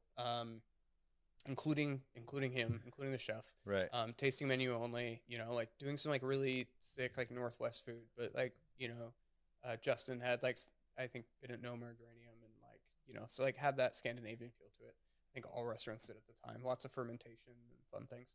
And he was like, I don't have a job for you right now, but like let's keep in touch. Yeah. Like I'm interested. I was like, great. And so I went and I got a job at the Departure because they were always hiring. And I was like, oh, I worked at like, it was like kind of similar to what I worked in New York. And so I was like, you know, it's a job. And Gregory Gourdet is the chef of there at the time and is to this day like one of my dearest friends. I can love that guy. I've never met a guy that works as hard as he is. He's made a fucking he is hell like, of a name for himself. I mean, he was on Top Chef. They should have won that challenge. 100%. Fuck that shit. I just saw Maylin on Monday. Who they go against? God, East Meets West guy.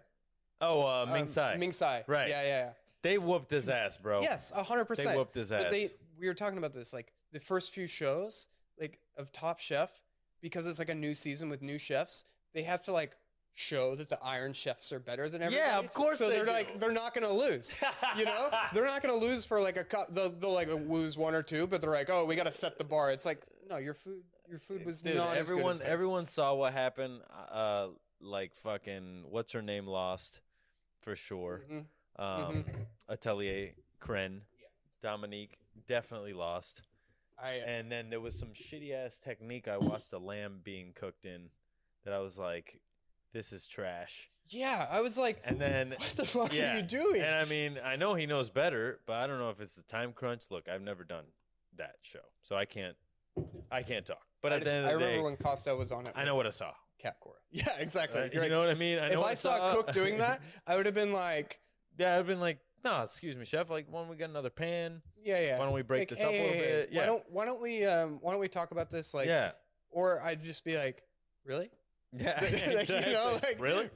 I'm not mad. I'm just like, I'm impressed. You know, like, how did you? I gotta say, man, whole wheel of my cheese? mom, born and raised in Puerto Rico, just figured out really.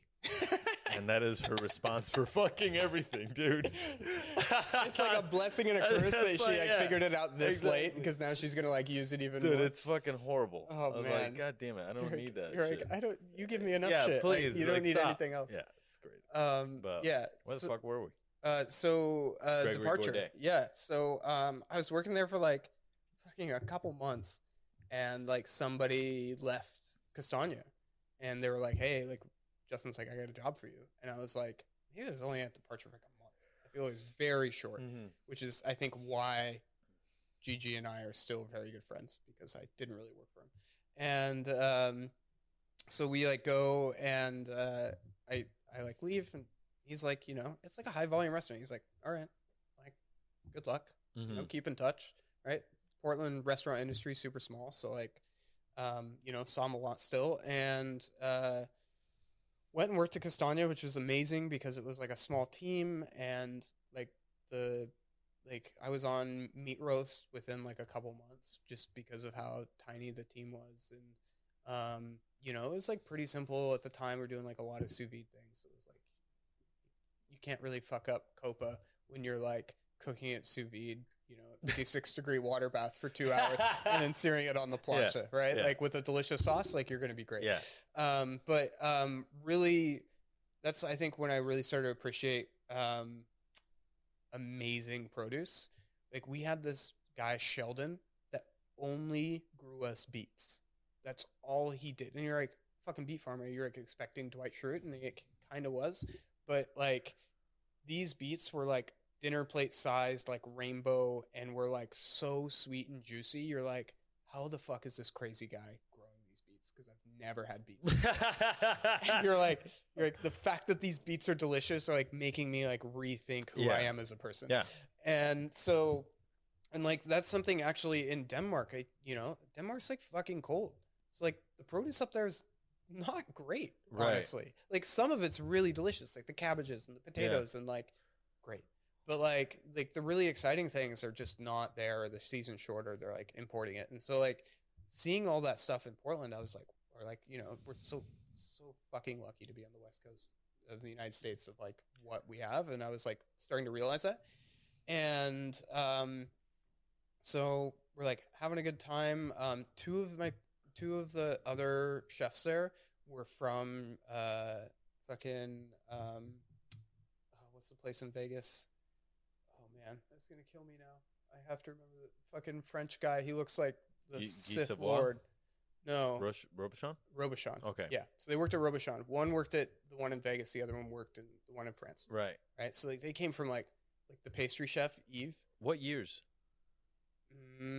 This would have been like 2010-ish, maybe a little before. Okay. Yeah. And I was in Denmark in 2011. So, and like they had been at Castagna. Yeah. So I think 2010. So anyways, so Eve was like this tiny, like 5 foot, like 80-pound woman. And I've like, at the time, never been more scared of a chef. Like, she was just like, that's wrong. That's not why we do this. Like, this is what you do. And I was just like, but like in ways where I'm like, she was right every fucking time, you know? Like, she could do like the fucking 1 spoon quenelle, like in the Paco perfectly every fucking time. Or like quenelle fucking like cold butter. I'm like, this motherfucker, like, she was just so fucking precise on everything. And like would never like let me like, you know, like fall, but also be like there to be like, this, you can't do it this way. Like, this is why we do things. And it's like being around these like two like very, you know, come from like very hard fucking kitchens was like, you know, really great for me, because like I had worked in like some great kitchens, but like pretty loose as far as like, you know, we're having a good time. Right. And so one day, this is like June of 2012, I think, or June 2013. Where I'm like, you know, I'm like 5 o'clock in the morning. I get a phone call. I'm like laying in bed. I'm like fucking going to work the next day, right? And I like pick it up, and I'm like, can't really understand it. I'm like, what? He's like, Dalton, it's Ronnie. And I'm like, Ronnie has this like very weird, because he's like from Jutland, so there's like this area in Denmark that's like kind of rural or agrarian, so like they have like a different accent. He's like has this weird accent. I'm like 5 o'clock in the morning. I don't know what's going on. He was like, do you want a job? And I'm like, what are you talking about? He's like, well, I have a job for you. Like, and I'm like, oh yeah, you're like, I'm like, oh, it's like, so we talked about. Yeah. And I was like, yeah, I would love a job. And he goes, great. Can you start Saturday? And it's Tuesday. And I'm like, no, I need a month. Oh, that's not going to work. I need someone to start on Saturday. And I was like, sitting there being like, I guess I'm moving back to Denmark this week. Yeah. And so I like went in to like, I'm like, hey, Justin, like first thing I got there. Cause I'm like, I can't, I got to tell him right now. Yeah. It's already too late. And like, I had told him when I started, like, hey, there might be a chance I'm going back to Denmark, but he's a chef. He was like, yeah, fuck it. You're going to be here forever. And so he's like, here are the handcuffs. Like, I'll sign your release papers in 50 years when you're up for parole. And he goes, I was like, hey, so, like, Ronnie just called me this morning and like, as we talked about, like, I really want to go back out there because I think this is an amazing opportunity and like my time was cut short, blah, blah, blah. And he like just stares at me and he just goes, yeah, that's not going to work for me. And I was like, well, I understand you're like not accepting reality right now because you have like 25% of your kitchen is trying to leave you right now. But sorry, like I'm not turning down this opportunity. Right. So why were they leaving him? What's that? Why were they leaving him? No, I'm just saying it was one of 4 people. Oh, that's right. It was only 4 people. So like, Okay. And like, yeah, I felt super bad because his food's amazing and like has some really close friendships there, but chances. You gotta do what you gotta do, man. Yeah. You got no loyalty to no one except for yourself. 100%. Let's be something real. that Let's took be me real. a long time to realize. Fucking get suckered into saying something, dude. Yeah. So I go through so I go back to Denmark, help open up a Marshall at the d'Angleterre Hotel, which was amazing because like it was like fine dining. We did a la carte plus tasting, but then also like helped for some of the room service stuff and did like some of the banquets like when they needed help. But I was on pastry. Right. So this was like I think never worked pastry before. And Ronnie, actually similar to Costow, which I thought was really interesting, is he didn't have a dividing line between pastry. Everybody rotated through all the stations. Cool. And so I was like making like really sick pastries, chocolate work. The sous chef had worked like in some like crazy restaurants and kitchens on pastry and like knew how to like temper and like table chocolate. Right. And so like that's how I learned how to temper chocolate was like on marble and like with the paddle, which is like the messiest, hardest like way to do it. And I was like didn't realize like how special that was at the time, I've completely lost it.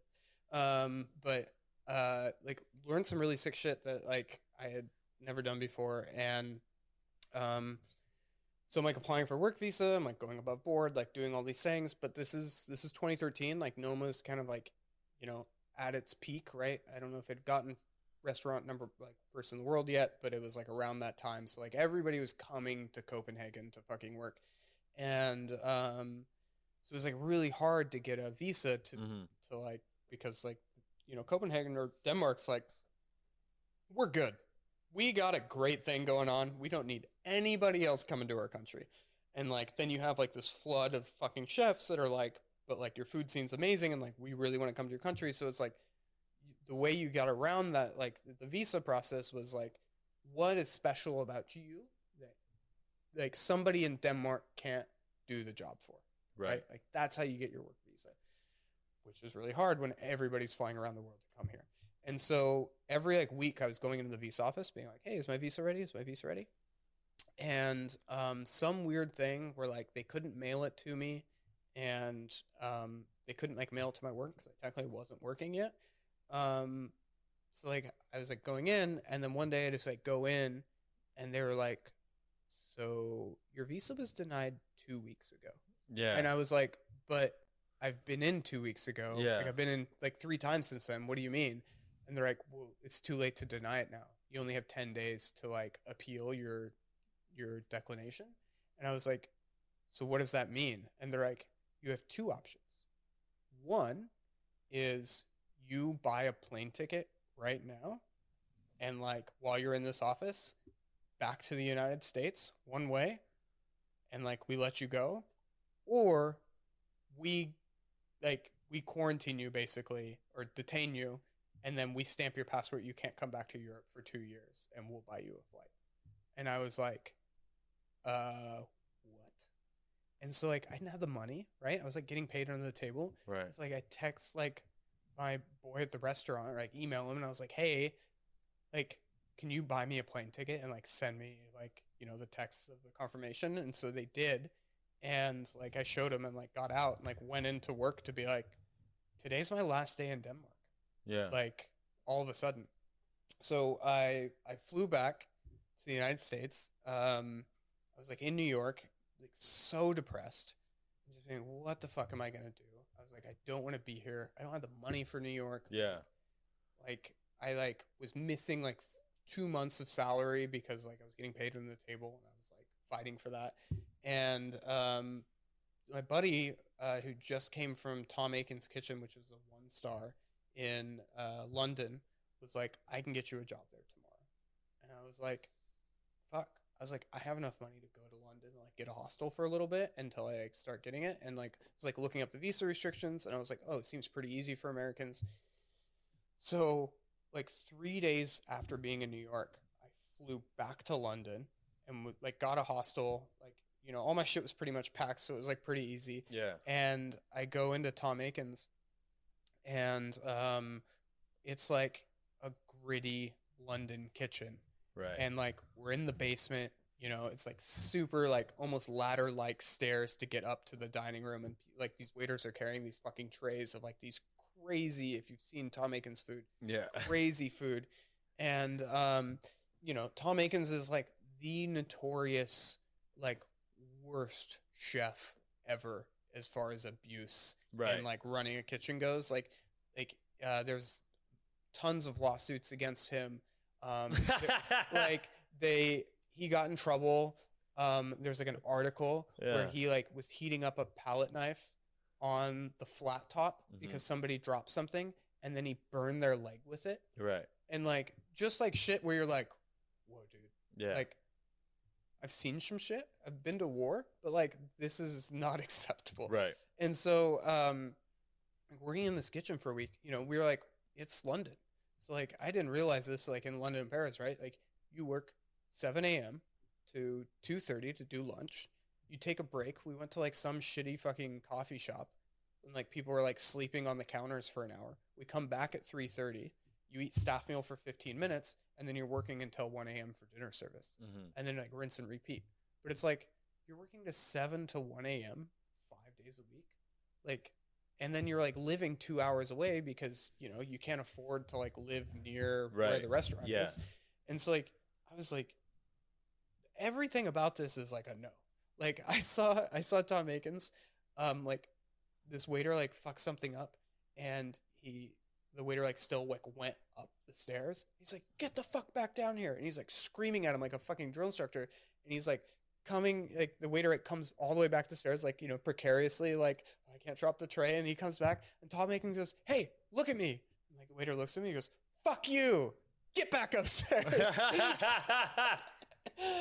And I was just like, holy shit. Fucking waste of a human being, that guy. Yeah, 100%. Fuck that guy. His restaurant closed. So yeah. But I do remember it's like all the cooks. Like cooks were pretty international, right? I'm actually still friends with a couple of them. My short time there, but I was there about 2 weeks, and one of like the Saturdays, they're like, "Oh, you want to go to like our bar after work tonight?" And I was like, "Fuck yeah!" Like that's like the best part about this, right? And so they're like, it's called the Garage, and I'm like, fuck, like I'm gonna go to this sweet like Fucking English garage? pub. Like I've never been to London, right? So I'm like really like getting like all my time and like just enjoying it. And so like we go up, and there's like a multi-level like mall style parking garage, and there's like a window for like the attendant, and he sells beers. And so we're just standing on the corner buying beers out of this window outside a fucking parking garage. And I'm like, oh, this isn't like a real bar. This is your bar, but it's not like it's something you guys made up. And I was like so excited for this like English pub culture. Yeah. And I was just like, we're standing on the corner drinking fucking 40s. Yeah. Like, the garage. So I moved back to New York, and I was like, I can't do this anymore. I'm like sick of the visa shit. Right. I was like, I gotta figure it out. So I found like a temporary job at actually the private dining room of the Metropolitan Museum of Art in the Upper East Side in New York City. And two of the sous chefs were former sous chefs at EMP. And it was like, you know, it's like your basic ass like art museum, fine dining restaurant for rich people, right? Like the food is like whatever. It like, especially just coming off like hot off the heels of Copenhagen, like it just like wasn't exciting to me at all, and I couldn't figure out why these like two sous chefs from like EMP were like working here, right? Right. Like, what happened that you're like working here? But like the only two things that were like really amazing about this was the first is I started working brunch service, which fucking sucks, but when I had 7 omelets fired on my fucking station was like going, I was like, I realized the skill of this. You know, I remember in the moment being like, I'm glad I'm doing this now. But at the time, like they're like, oh, you need to work brunch on Sundays. I was like, no. That's like the last thing any cook wants to hear. No. Brunch is still terrible. It's still terrible. Still terrible. But I'm glad I learned how to make a proper fucking omelet. Yes, sir. And then the second thing was like going home after work at nights. I walked through the museum to get out. And so I was like night at the museum walking through the like dark museum. Oh, that's dope. Of the Met every night after work. And I was just like the security guards, I was like, hey man, like, you know, and it was just like such a special experience that I was like, it was pretty awesome. But so, I like staged at a couple restaurants and like Brushstroke. They offered me a job and it was $9 an hour. It was like a 1-star. And I was like, you want me to start it? $9 an hour in New York City. Like, what the fuck is wrong with you? And it was a Japanese restaurant, and he goes, the chef, he was like, I don't remember his name, and he goes, yeah, I would start you higher, but you don't have any Japanese experience. And I was like, the first restaurant I've ever worked at is Bond Street. But he's like, that's not very Japanese. Yeah. And I'm just like, this fucking guy. So I was like, I ended up taking a job in the Caribbean, in the Cayman Islands, which you're like, I don't know this about you. How'd that come about? Because like, so it was like, this was winter, and Christmas is like the busiest time in the Caribbean. Right. And I had a friend that lived in the Cayman Islands that was like, you can stay with me for like a month until like you get settled. So I'm like, free place to stay, hotel job.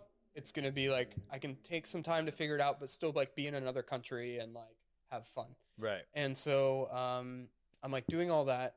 I like fly back to Portland for Christmas to like say goodbye to the family and like, hey, I'm in the Cayman Islands. And which is actually when I met Heavenly on Tinder. And I was like talking with them, and they kept like fucking up my visa shit, or like the bureaucracy was like taking a lot longer than it should. I was like, I'm like starting to get bad vibes about this. And then I had a call with like a different chef of a different restaurant, actually Eric Repair's Cayman Island restaurant, Blue, I think it's called. And the chef there, he was like talking to me, and he goes, like looking at my background, and he goes, so you need to make a choice. You either want to work in hotels and like be a hotel chef, or you work in fine dining at Michelin restaurants. Those are two very different things, but they're not compatible. So you got to pick one and go with it. And judging by your background, you're not going to be happy here. And I was like, whoa, like that's intense. That's a real chef. Yeah, I was like, was not expecting this call. I was like, oh, I'm going to spend 6 months in the Cayman Islands and like have fun. And so I was like, fuck, maybe I don't go to the Caribbean, and like they're fucking up my shit. So this is like an easy way out. Mm-hmm.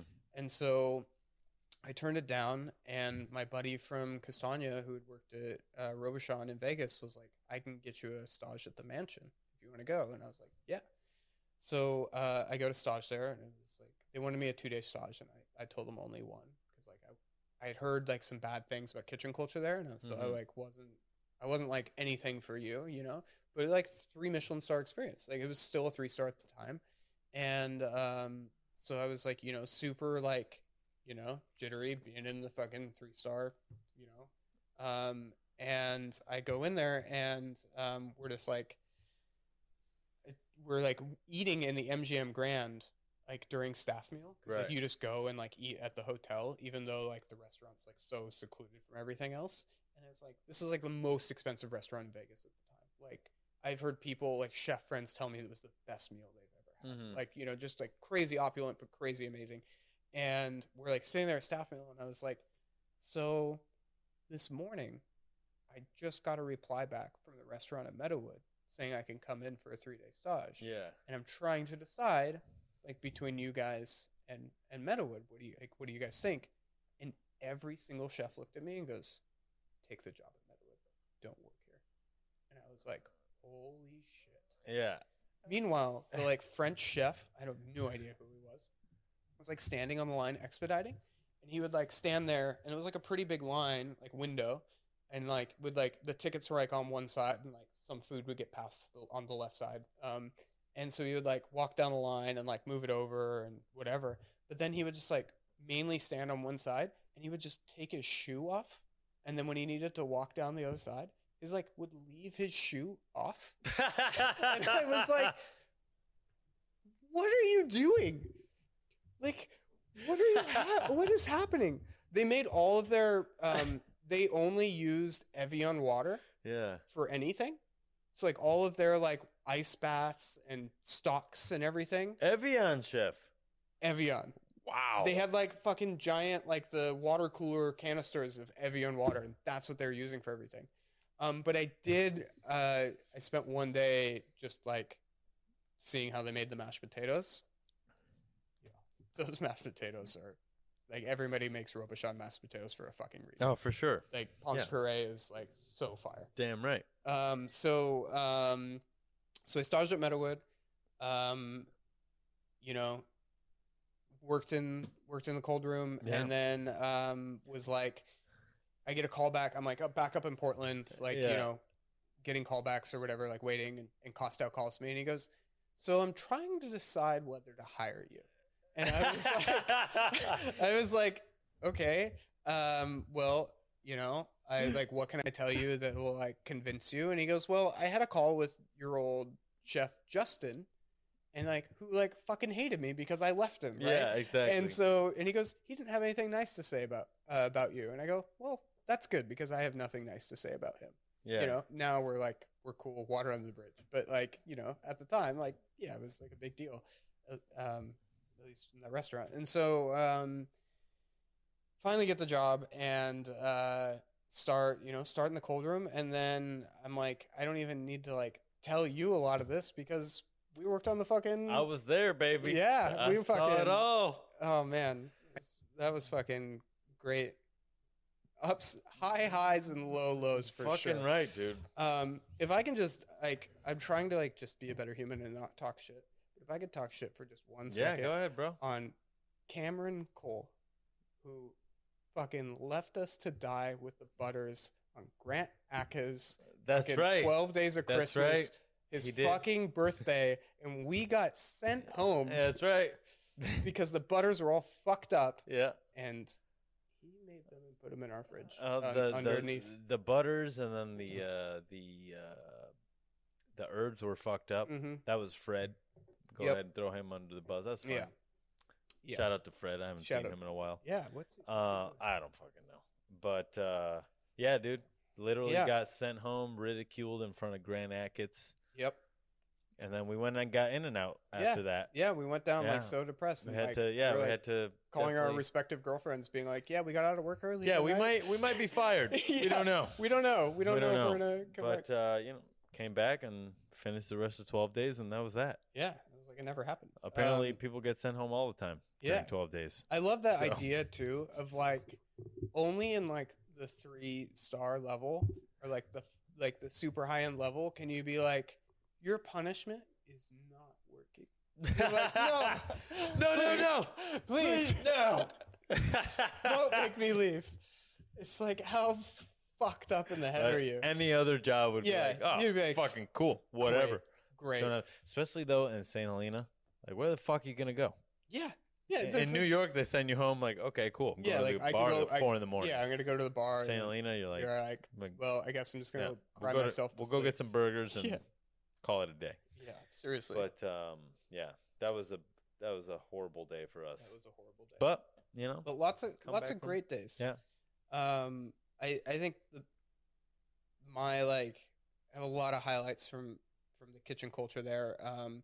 I think the biggest thing for me was because we were in St. Helena, we didn't have anybody else. So like how tight like our crew were.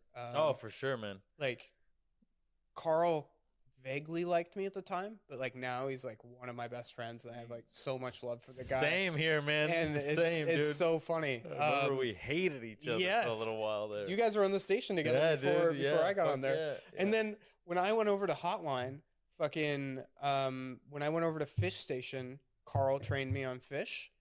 And then Richie got in that car accident. So Carl trained me on veg, and I'm like, I got to listen to this motherfucker like whisper and like write the tiniest fucking labels. And like, I'm like fucking everything up. I remember he came in one time and he's like, I was like, what % are we brining the cod at? And he was like, we're brining the cod at 50%. And I'm like, 50?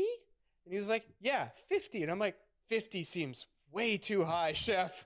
I'm like, I don't even think the salt will dissolve at 50%. And he goes, my brother, I never said 50. It was 15. And I'm like, yo, man, like, you gotta, like, you're whispering. You're like, you have a thick accent. I fucking love you, man. But, like, what? Give me some slack. Oh, man. Dude, he was the shit, man. Working with that guy. Yeah. His mind for food, his just, like, don't disrespect me. Yeah. Shit to the chefs. Like I was never, like, I love that. Never taking shit. Yeah, never take shit like that. Oh, that was amazing to me. I think the two highlights at Meadowood, the first was when I went over to Singapore and Indonesia when we did the Wijaya. We did the Wijaya wedding. Right. And then Kat and I went over. We're in Singapore for 4 days and then went over to Indonesia, and we're cooking at this like hotel where literally everybody knew our name. Like they had told, like, because we were cooking for like the owner of the hotel. It's like this 5-star hotel in Jakarta. Right. And they had like told everybody in the hotel about us. So like they're like, good evening, Mr. Thomas. And I'm like, this is fucking weird. And then like Costo had a butler, and he would just like, he's like, yeah, this guy like lives in my closet. And we're just like, this is so weird. So like he was just always there. Like we couldn't get rid of him. So then we'd send him on like progressively like crazier errands. Yeah. And we're like, Kat needs to go running in the morning. Can you get her some new Nikes? And he's like, what size shoe does he wear? And like, she was like Jakarta traffic is like the worst in the world. So it'd take him like 6 hours, and he would like come back with his Nikes. Like, yeah, never mind. We're not going to go running in the morning. You know, like kind of fucked up shit, but also like, you know, he was like happy with it. Right. Yeah. Like he like brought us like the best martabak cake, which is like this Indonesian cake with like cheddar cheese and chocolate, which you're like, dope. That's disgusting. Cheddar cheese and chocolate. Cheddar cheese, chocolate, and sweetened condensed milk over the top of it. And it is so fucking good.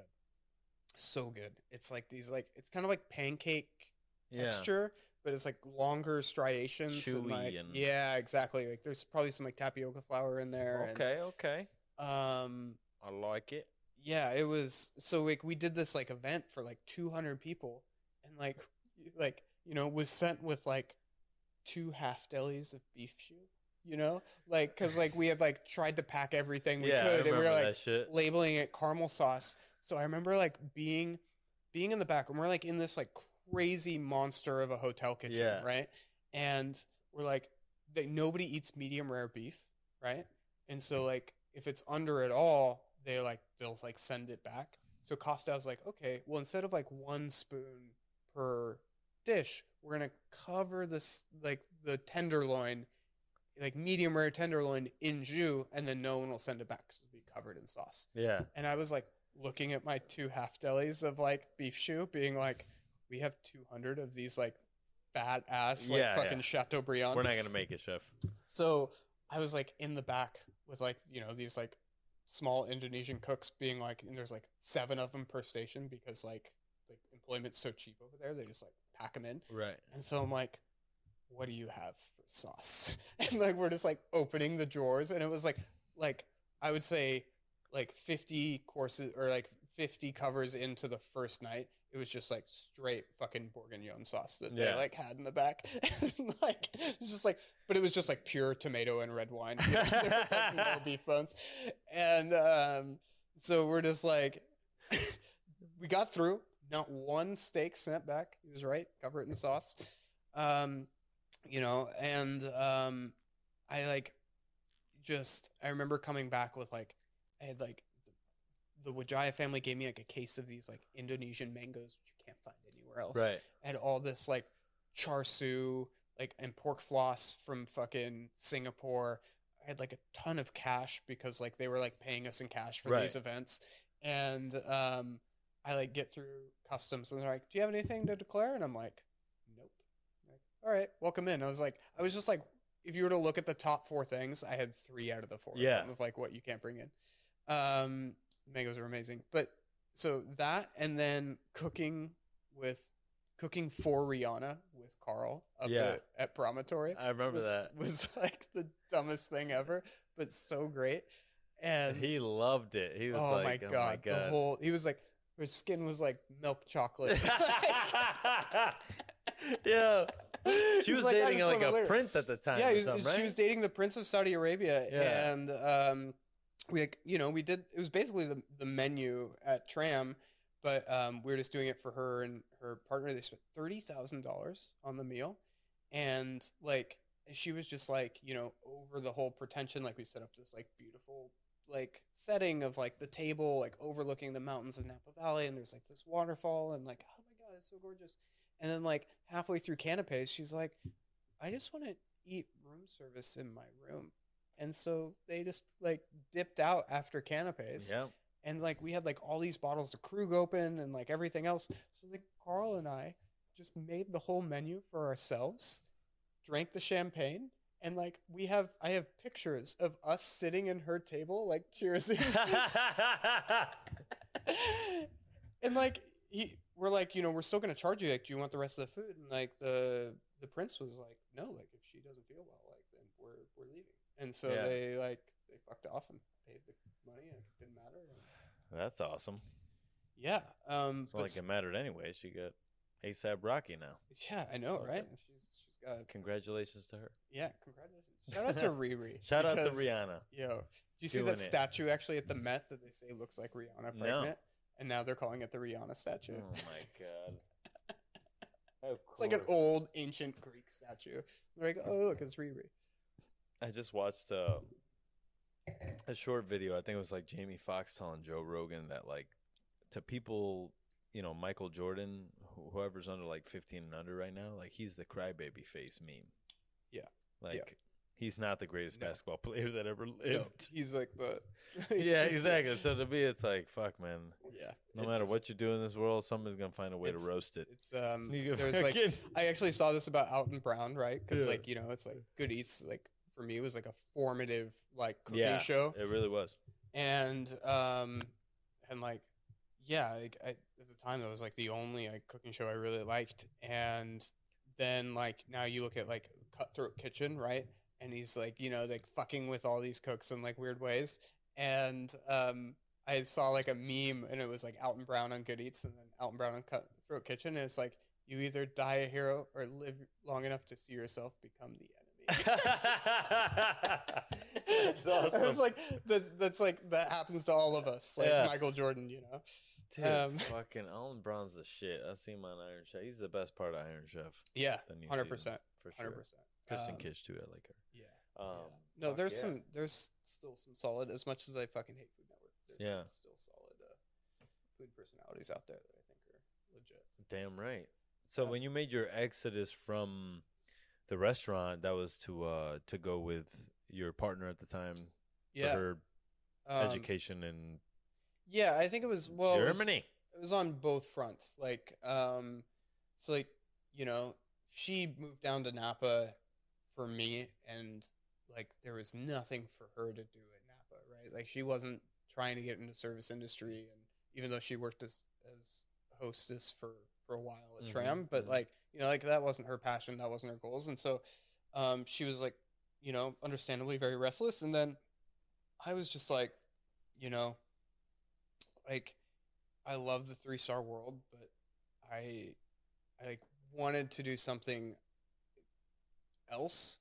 It wasn't that I was like considering other 3-star restaurants, but it was just like I just needed something that was like a little more like in a city, or something with more surroundings, because I just felt so isolated up there. And at the time, like Charter Oak was opening, and he was like really pushing me to go be Sue at Charter Oak, and I'm like, oh man, like sous chef sounds fucking great. But I was like, no, like I still have a lot more I want to learn, and like the manager track comes eventually, right?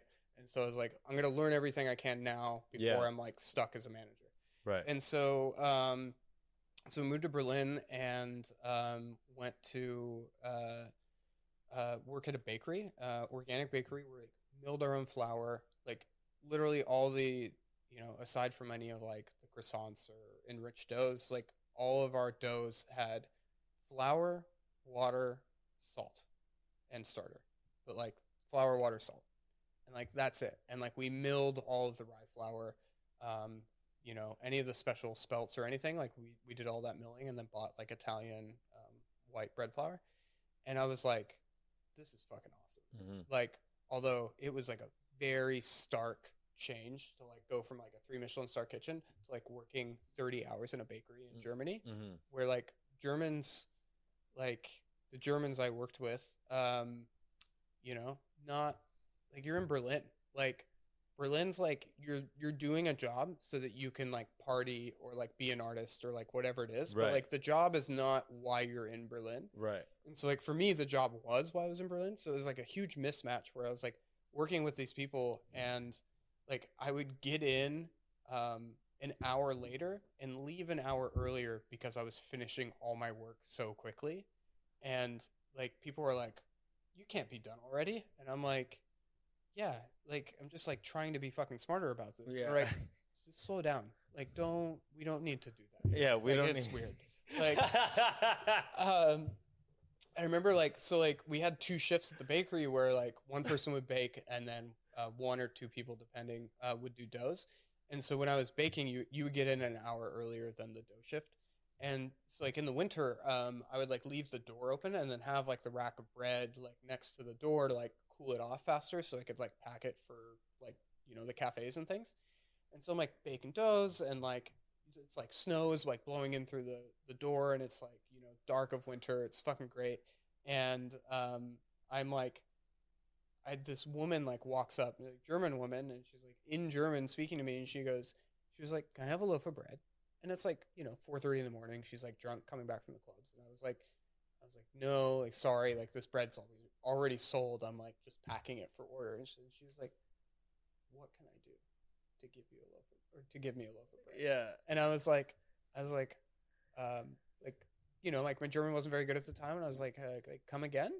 And she like is like under all these like winter layers, and just starts taking off her clothes and like to like flash me. Yeah. And like as she's flashing me, her like what I'm presuming is her boyfriend is like, leave this poor man alone, and then like swoops her off, and like she like leaves, and I was like, what the hell just happened? I was just like, where am I right now? Yeah. Like Berlin is a crazy place. And so I was only working 30 hours a week at the bakery, and so I was like, I needed something else to like sustain me. And so I was like, I started that business degree back before culinary school. I was like, I might as well finish it. And so I finished my bachelor's in marketing while I was working at the bakery. And then I was in Berlin for about nearly 3 years, and like I think 6 months before I left, like that's the one thing, like through this whole time, Costow or like other people were like hitting me up, like Gigi was like, hey, I'm in Paris like doing an event for a weekend, can you fly out and do this? And I was like, fuck yeah. It's like I just became that like kind of like on-call chef that I would fly to anywhere to like do an event to like help people out. And, I felt like I was pretty good at it, but also I just loved the experience because like I had friends all over. So I could like fix problems when they happened in weird places.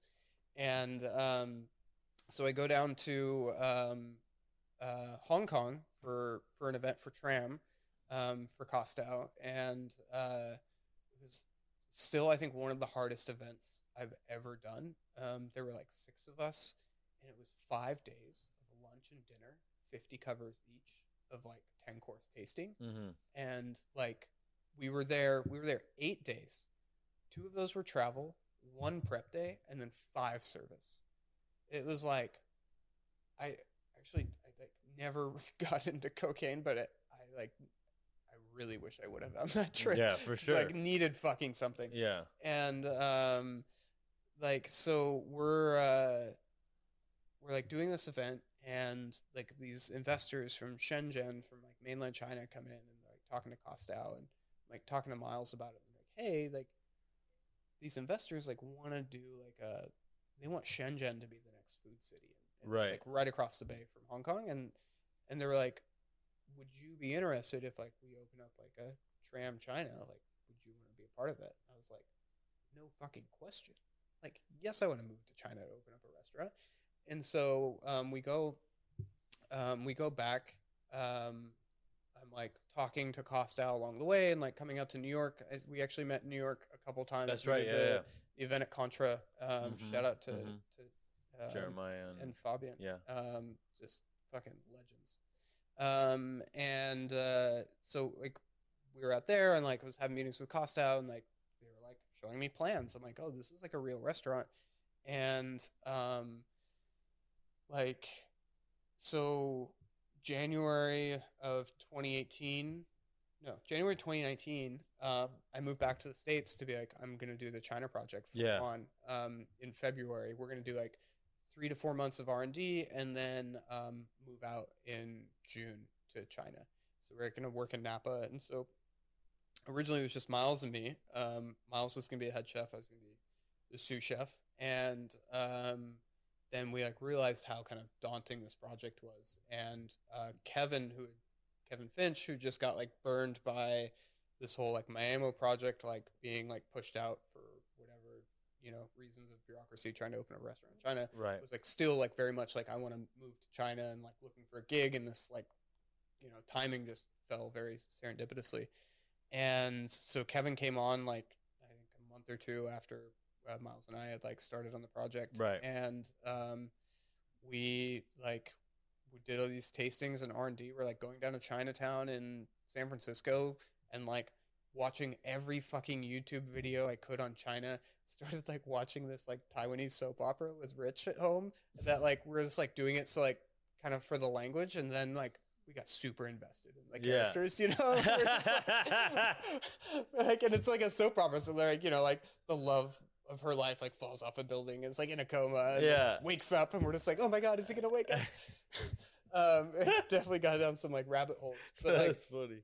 It was just like learning super hard and everything there was about China, and like our investors were coming over, Ricky and Edward, to like taste with us, to be like, oh, we wouldn't do this, or like, I like these flavors, and like tried to be very like Meadowood about things. And like I feel like Costas talked about it a lot, with like being like Cantonese being very similar to like his kind of muted style of cooking, of like just take simple ingredients, like work them as best you can, and like present that. And I think we did, like that was the plan for opening. And so while this is happening, I had met Marcus on like this weird trip in Copenhagen, right before I left Berlin.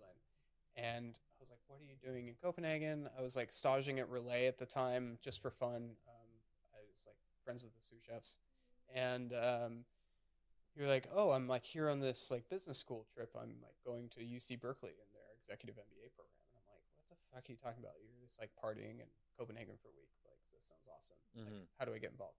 And he's like, hey, you should apply. And I was like, oh, I was like, MBA sounds like, I was like, bachelor's is like whatever, right? You take English, you take all the fucking bullshit classes, but like MBA, that's like, and it's Berkeley, like that's pretty legit. So I applied, and I was like, "There's no way I'm getting in." And then I got in, and I was like, "Wait a second, I have to go to grad school and open this restaurant in China." And I talked to Costa with it, and he was like pretty like okay with it, like we had good support with Kevin and Miles, and like built a pretty good team out there. And so the thing about the program was it was 3 days every 3 weeks, so it was like class from like 10 to 7 or eight to 7 with like a couple breaks, 10-hour class days, Thursday, Friday, Saturday every 3 weeks. Yeah. So I moved out to China June 1, and every 18 days I was flying back nonstop from Hong Kong, 14-hour flight into SFO. I'd fly back on Wednesday, Thursday, Friday, Saturday to take classes.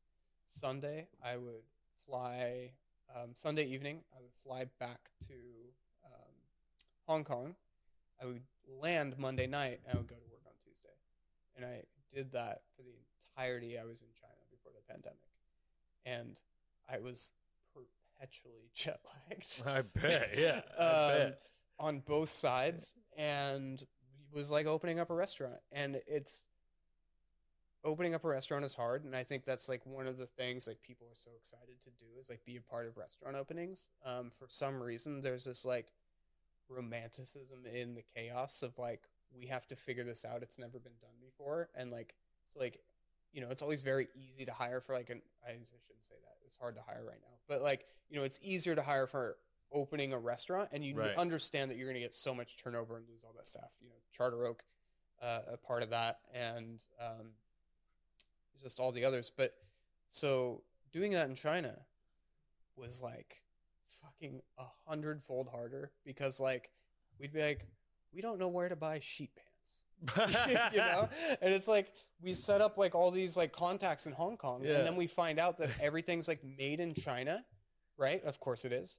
Imported to Hong Kong, and then if we want to re-import it back to China, it's like double the price. So we're like, so all of these contacts that we set up in Hong Kong, like we can't use. So like I remember like going to buy small wares, like have the whole list, and then we like find the guy, and our GM at the time, he was like, "Hey, I got this guy." Like, we're like, okay, great. And we like talk to him. We like look at the prices, and we're like, "Yo, this guy's like marking everything up because like he wants his cut."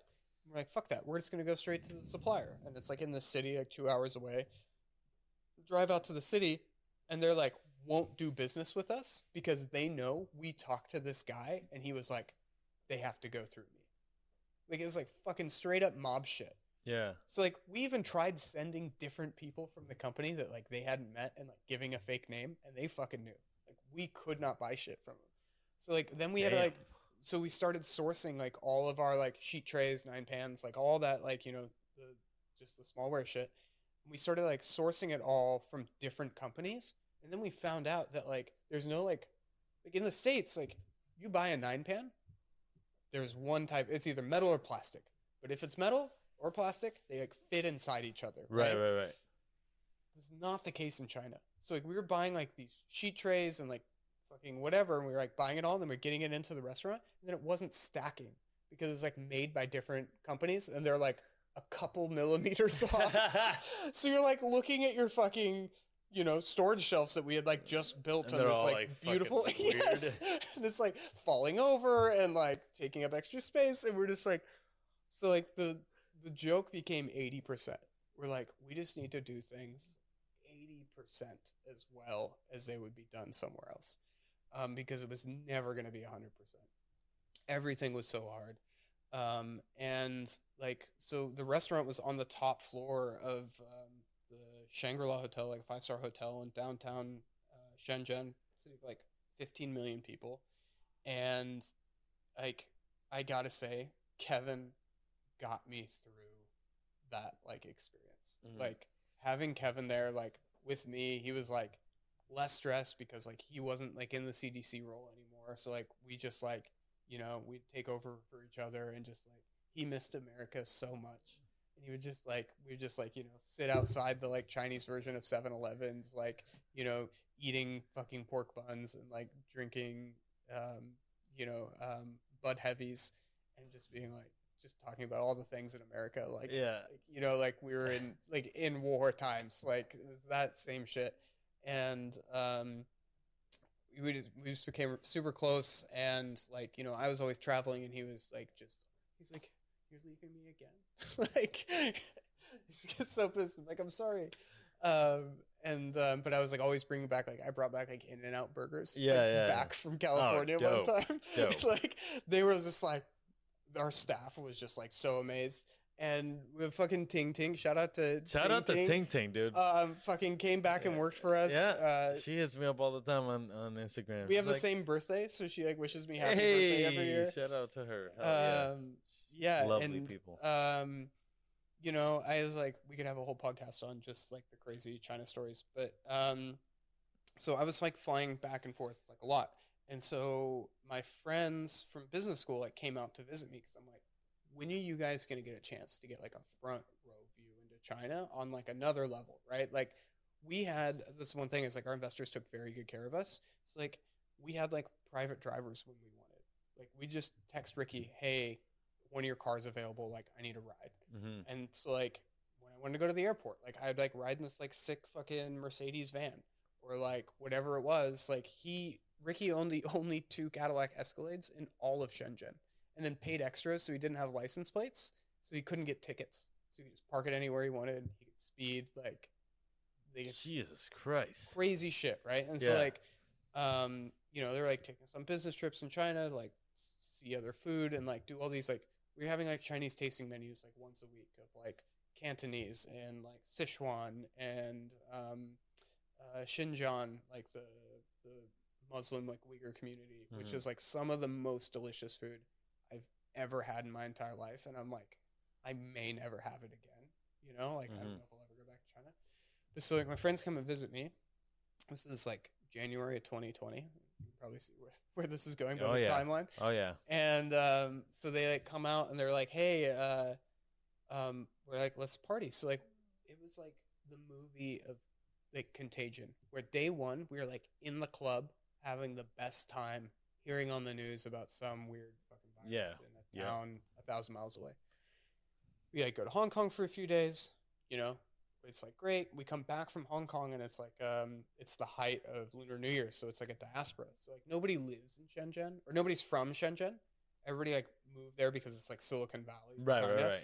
And so everybody like goes home for Chinese New Year to like their family houses. So like the city's empty, and we're like in there, and like we're like walking around these like avenues of like 16-lane highways, and there's like not a car on the road, and we're like, is this because of the virus or because of the fucking like the holiday? And so we're like going to all these malls. The malls are fucking empty. Everybody's wearing masks. They're temperature checking. This is like mid-January.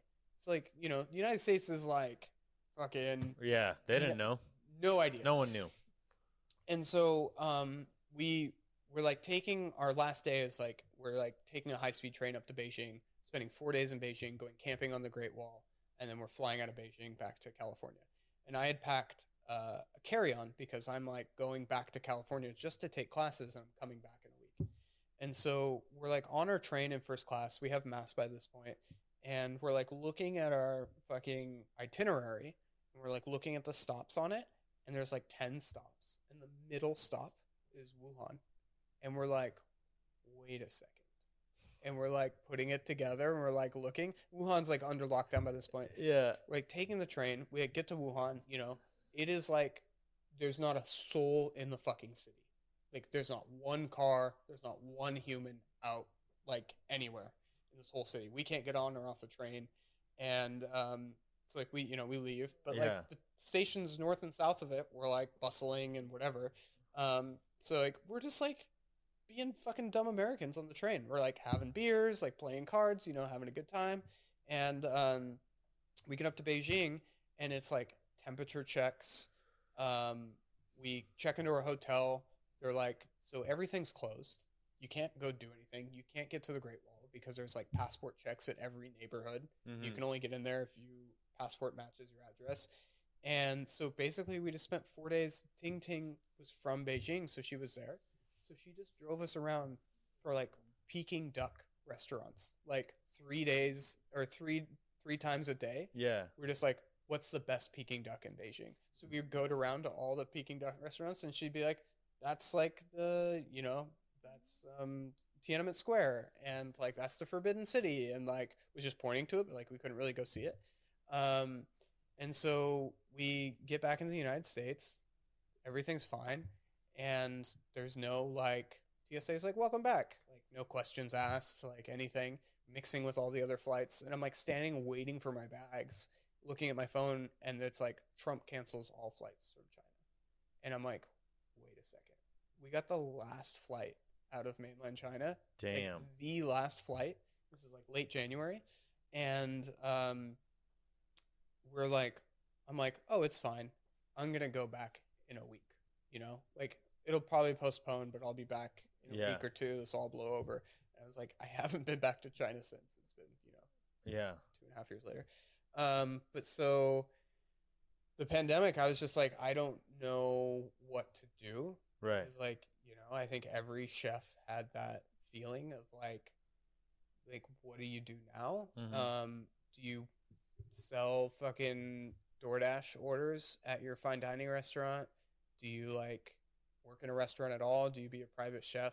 All the things. So in the pandemic, after like some months, I was still in grad school at the time, and was like actively getting into more sustainable kind of food. Is something that's like been passionate about throughout my career, and so was doing I did like a little bit of private chefing for some like 2 amazing clients. Just got super fortunate, because I feel like that never happens. It was like part-time, and doing private chef part-time allowed me to like start my like side like startup thing, Naloa. And it's like getting meal kits from like these like actually all 3 Michelin star experienced chefs. Mm-hmm.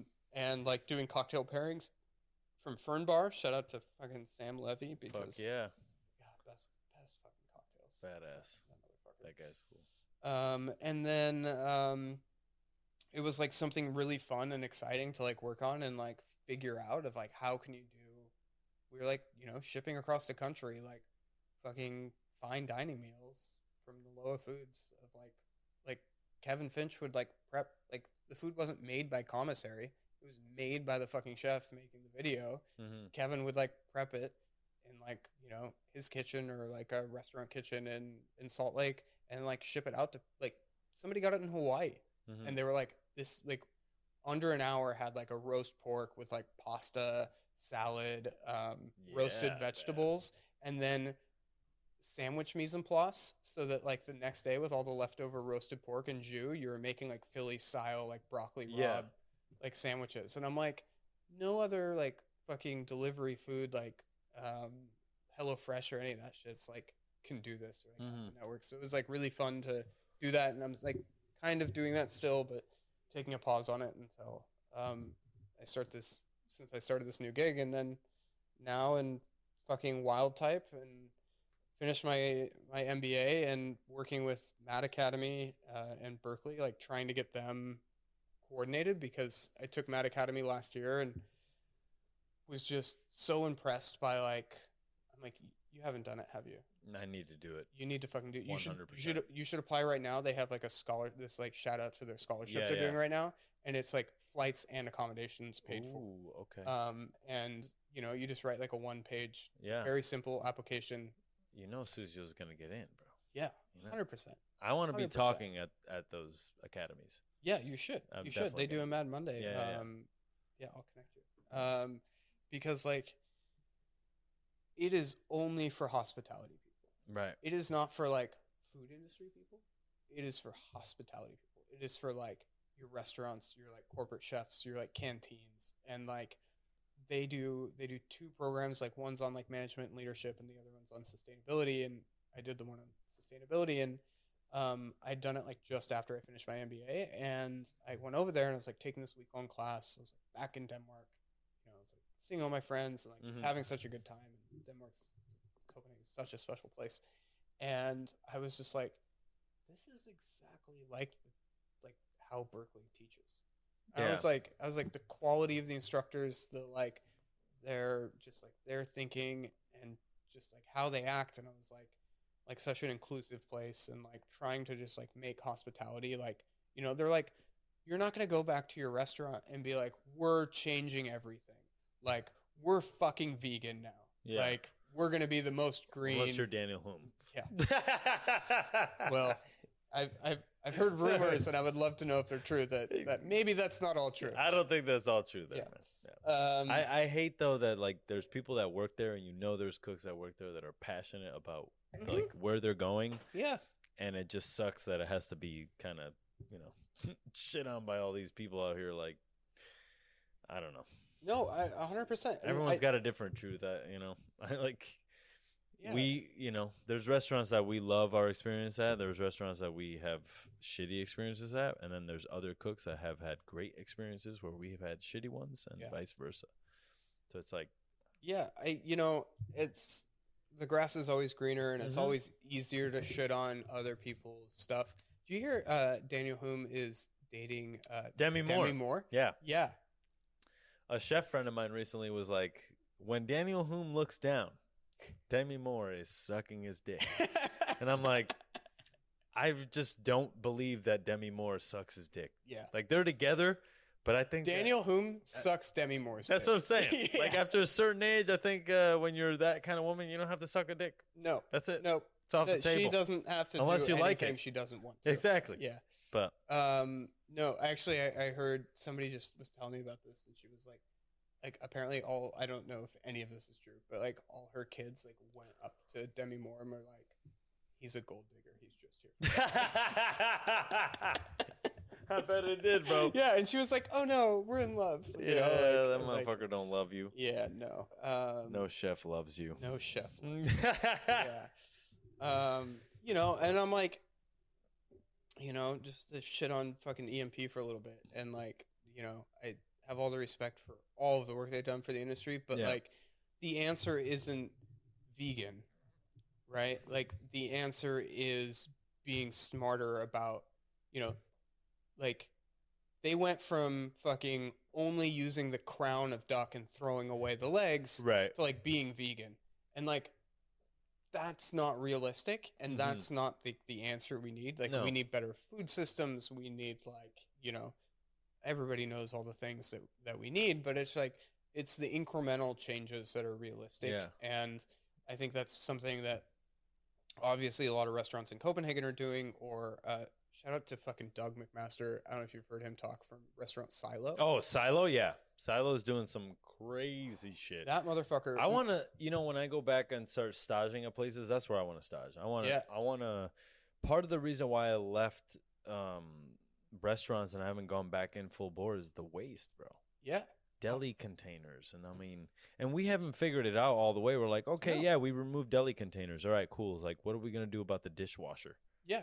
Like, yeah, exactly. Are we going to recycle that water and use it for something else, or what the fuck? 100%. And it's like, those are the changes in thinking that we need to have. And I think that was like something I was increasingly seeing like in China, right? Or like where trying to do, like, we tried to do everything we could to make it as sustainable, but like there's nothing sustainable in a city of 15 million. And like, you know, even at fucking Meadowood, we're like, you know, putting parchment over the fucking shit you can't use. Like, we were doing like cucumber risotto for the seeds of the cucumbers were the part we wanted, and we didn't want the part that people eat. Yeah. Like, straight up. Like, straight up. Fucking throwing it away. Yep. Our fucking summer squash in the fucking summer. And like,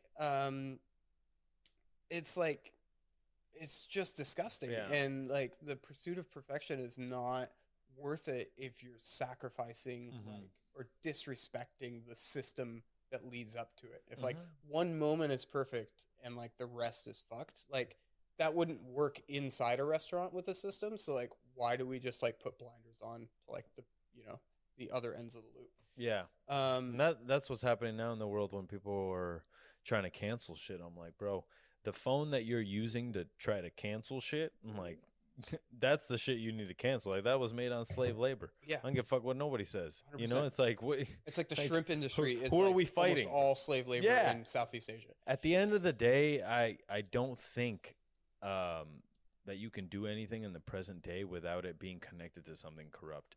I mean, at the end of the day, we all came from fucking murder and war, and like, it sucks to say that, but like, and you know, it's like, I mean, look at colonialism, like the worst thing to ever happen ever, and you're like, but it's like we're all here because of it, and so we need to be mindful of that, and like, just I'm just like, just make it as best as we can. We're all gonna fuck it up, but like, you know, just be better for like, sure. you know, rising tide raises all ships. Exactly. But the changing of the mind is something that I've been working on. It's like, fuck, man. So to change your thinking, that's the thing. Like that initial like thought of like, that's the hardest part. That is like, it's not that like saving the water from like the leftover carafes from tables and like watering, you know, using that to like mop your floors with. Like, that's not like that doesn't take any effort.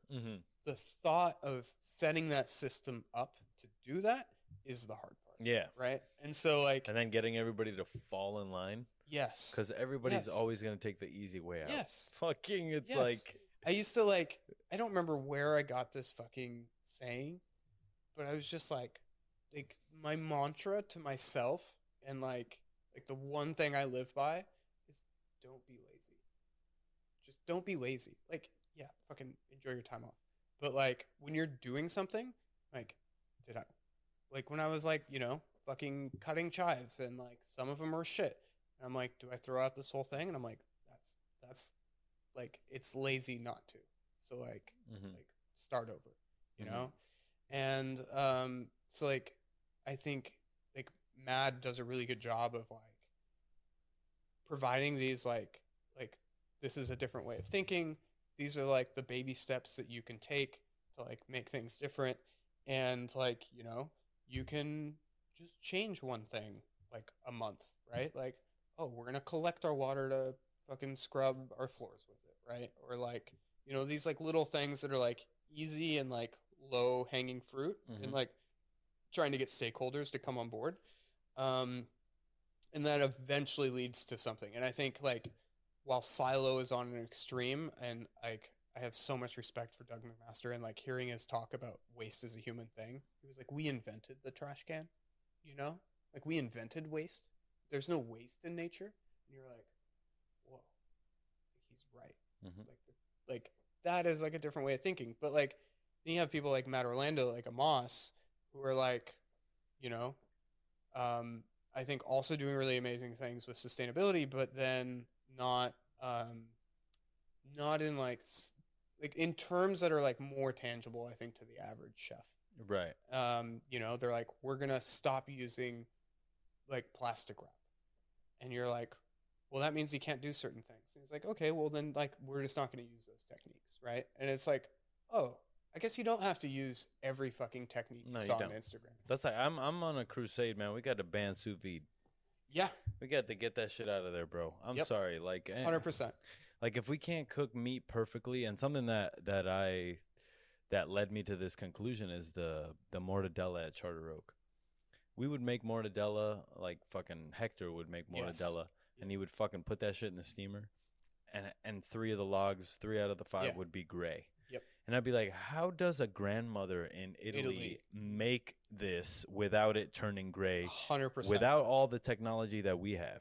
So it's like, it's bullshit. It's all like, I call it the aioli theory. We made aioli by hand forever. Then the Robocoup came, right? There was still those people that are like, no, I'll still make the aioli by hand. And then there's the others like, why wouldn't you just use this other easy thing? Yeah. You know, and it's like, yes, use that easy thing, but I guarantee you that aioli made by hand will taste better than the one made in the Robocoup. Just inherently. Or like making something by hand and then using the technology to make it, like, I think is okay when you understand how it's made by hand. Exactly. Because then if something goes wrong, you're like, this is what I did. Yeah. Not, the fucking machine, the combi sucks. the recipe sucks. Exactly. Yeah. Like, because that's the always what we prep do. cook set me up to fail.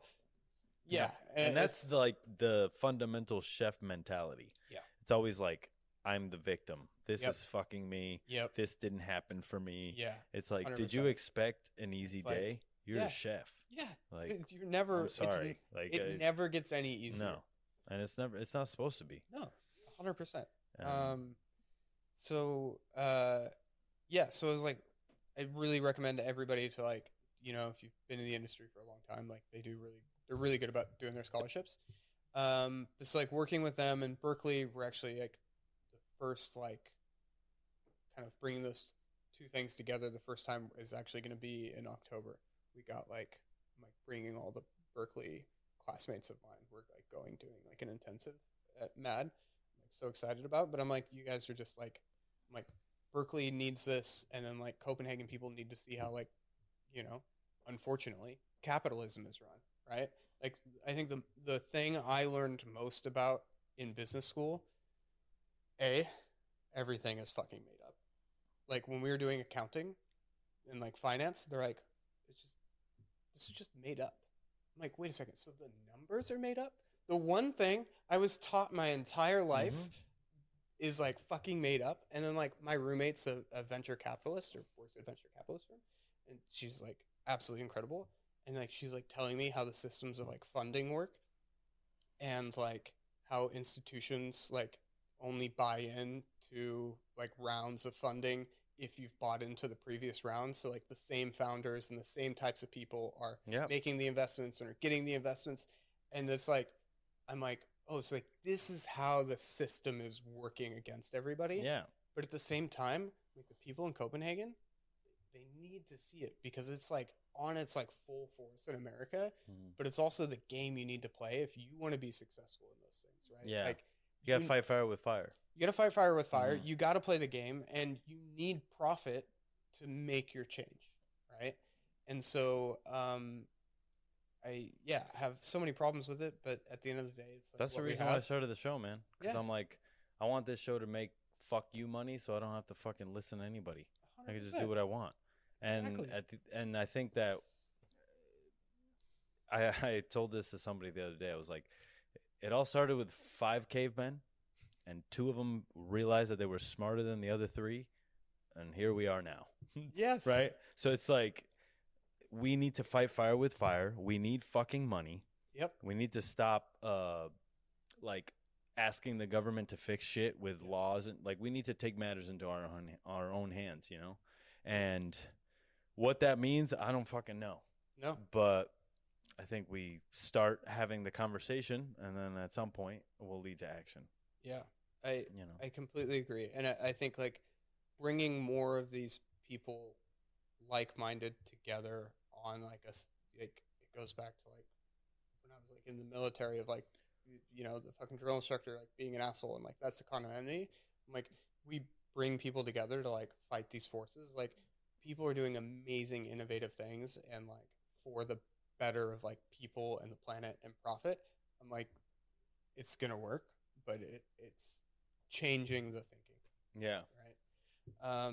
And so like took, you know, on that note, like the segue into fucking taking the job at Wildtype, which is like, I was convinced I would open my own restaurant. I would be a chef. And like, that was like, you know, you're like sitting there on your fucking station being like, oh, I have an idea for like what the tables could look like, or like how I would do this at service, right? Like taking all the best and worst attributes of everywhere you've worked and like filtering through them. And then I like actually realized it in China that I was like, I think this will be my last cooking job, because I was like, I want to do something more impactful. I was like, at the end of the day, like Restaurant Silo in London, like I like admire Doug so much and like can listen to him speak for hours. I think he's like so great speaking, even though he's like so nervous every time. And I'm like, you know, at the end of the day, like he's inspiring a whole generation of people, but his restaurant is only cooking for like a couple hundred guests a week. Right. I was like, I am busting my fucking ass to like work in a restaurant. And if I'm going to go open up another restaurant, I'm going to work even harder with more uncertainty to be like, will this survive to affect like the lives of a couple hundred people a week? I was like, for me, that just wasn't worth it anymore. I was like, I need to scale my time and energy. Like I have one shot at this to something that's more impactful. Yeah, so, for sure. That's like, I was like, I can cook pop-ups and like donate the money to like charities like Kevin and I did in Utah, and I did down at Excelsior Coffee, and that's like fun and creative, and I get to do that. But I'm like my day job, I was like, I need something different. So yeah, working for fucking Wildtype and like still get to work with sick fucking chefs and like get people to try a fucking product that's like never been done before. Yeah, like, you know, kill one salmon and can feed a fucking world. Like, that's pretty fucking cool. How many people were alive when Jesus was alive? Not that many. Yeah. So I'm just saying, Wildtype, better than Jesus? I'm not going to. But pretty much. But pretty much, chef. It's all good. Yeah. So. Fucking cheers. Cheers, brother. Nice to have you on. Oh, man. It's a long time coming. Sucio Talk. Best chefs in the motherfucking world here on this podcast in Little Oakland. Who would have thought? Who would have thought? I don't know where we're going, chef, but it's all going to be good. And it fucking has to be, because we don't have an option. Exactly. We're going to enjoy ourselves. We're going to make a new culture for the culinary industry. Yeah. And we're going to affect way more people than we would if we were just cooking dinner every night. Not a fucking knock against all you chefs out there who are doing it every night. Fucking, we're here because of you. Yeah, 100%. I would, like, the hardest job in the world is to be a chef. Goddamn right. I fucking wouldn't trade it for the Yeah.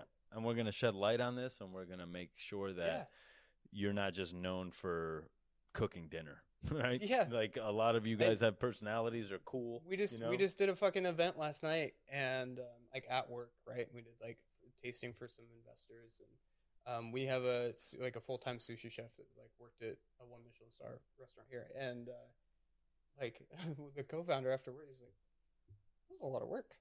And I was like, "Yeah, man, yeah, motherfucker." Like, these events they're fucking hard. Yeah. Like, people are like, "How's like the startup culture, right?" Because like startups, like, oh, you're like working crazy hours. Yeah. Like, it's fucking great. Yeah, it's so easy. Believe me, bro. Yeah, it is. Like, compared to fucking. I get home from work and I'm like, oh, what am I gonna do with all my free time? Like, you know, I'm like, fucking take up a hobby. Go out to eat. Yeah, I'd go out to eat at 7:30 on a fucking Friday.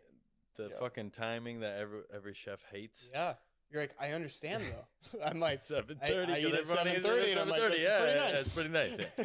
I wish we did have that Italy culture where we ate at like fucking 11 p.m. Oh yeah, that'd be the shit. Spain. Yeah, I love that shit. But who knows? All right, peace. That's it. All right, man. Fucking almost like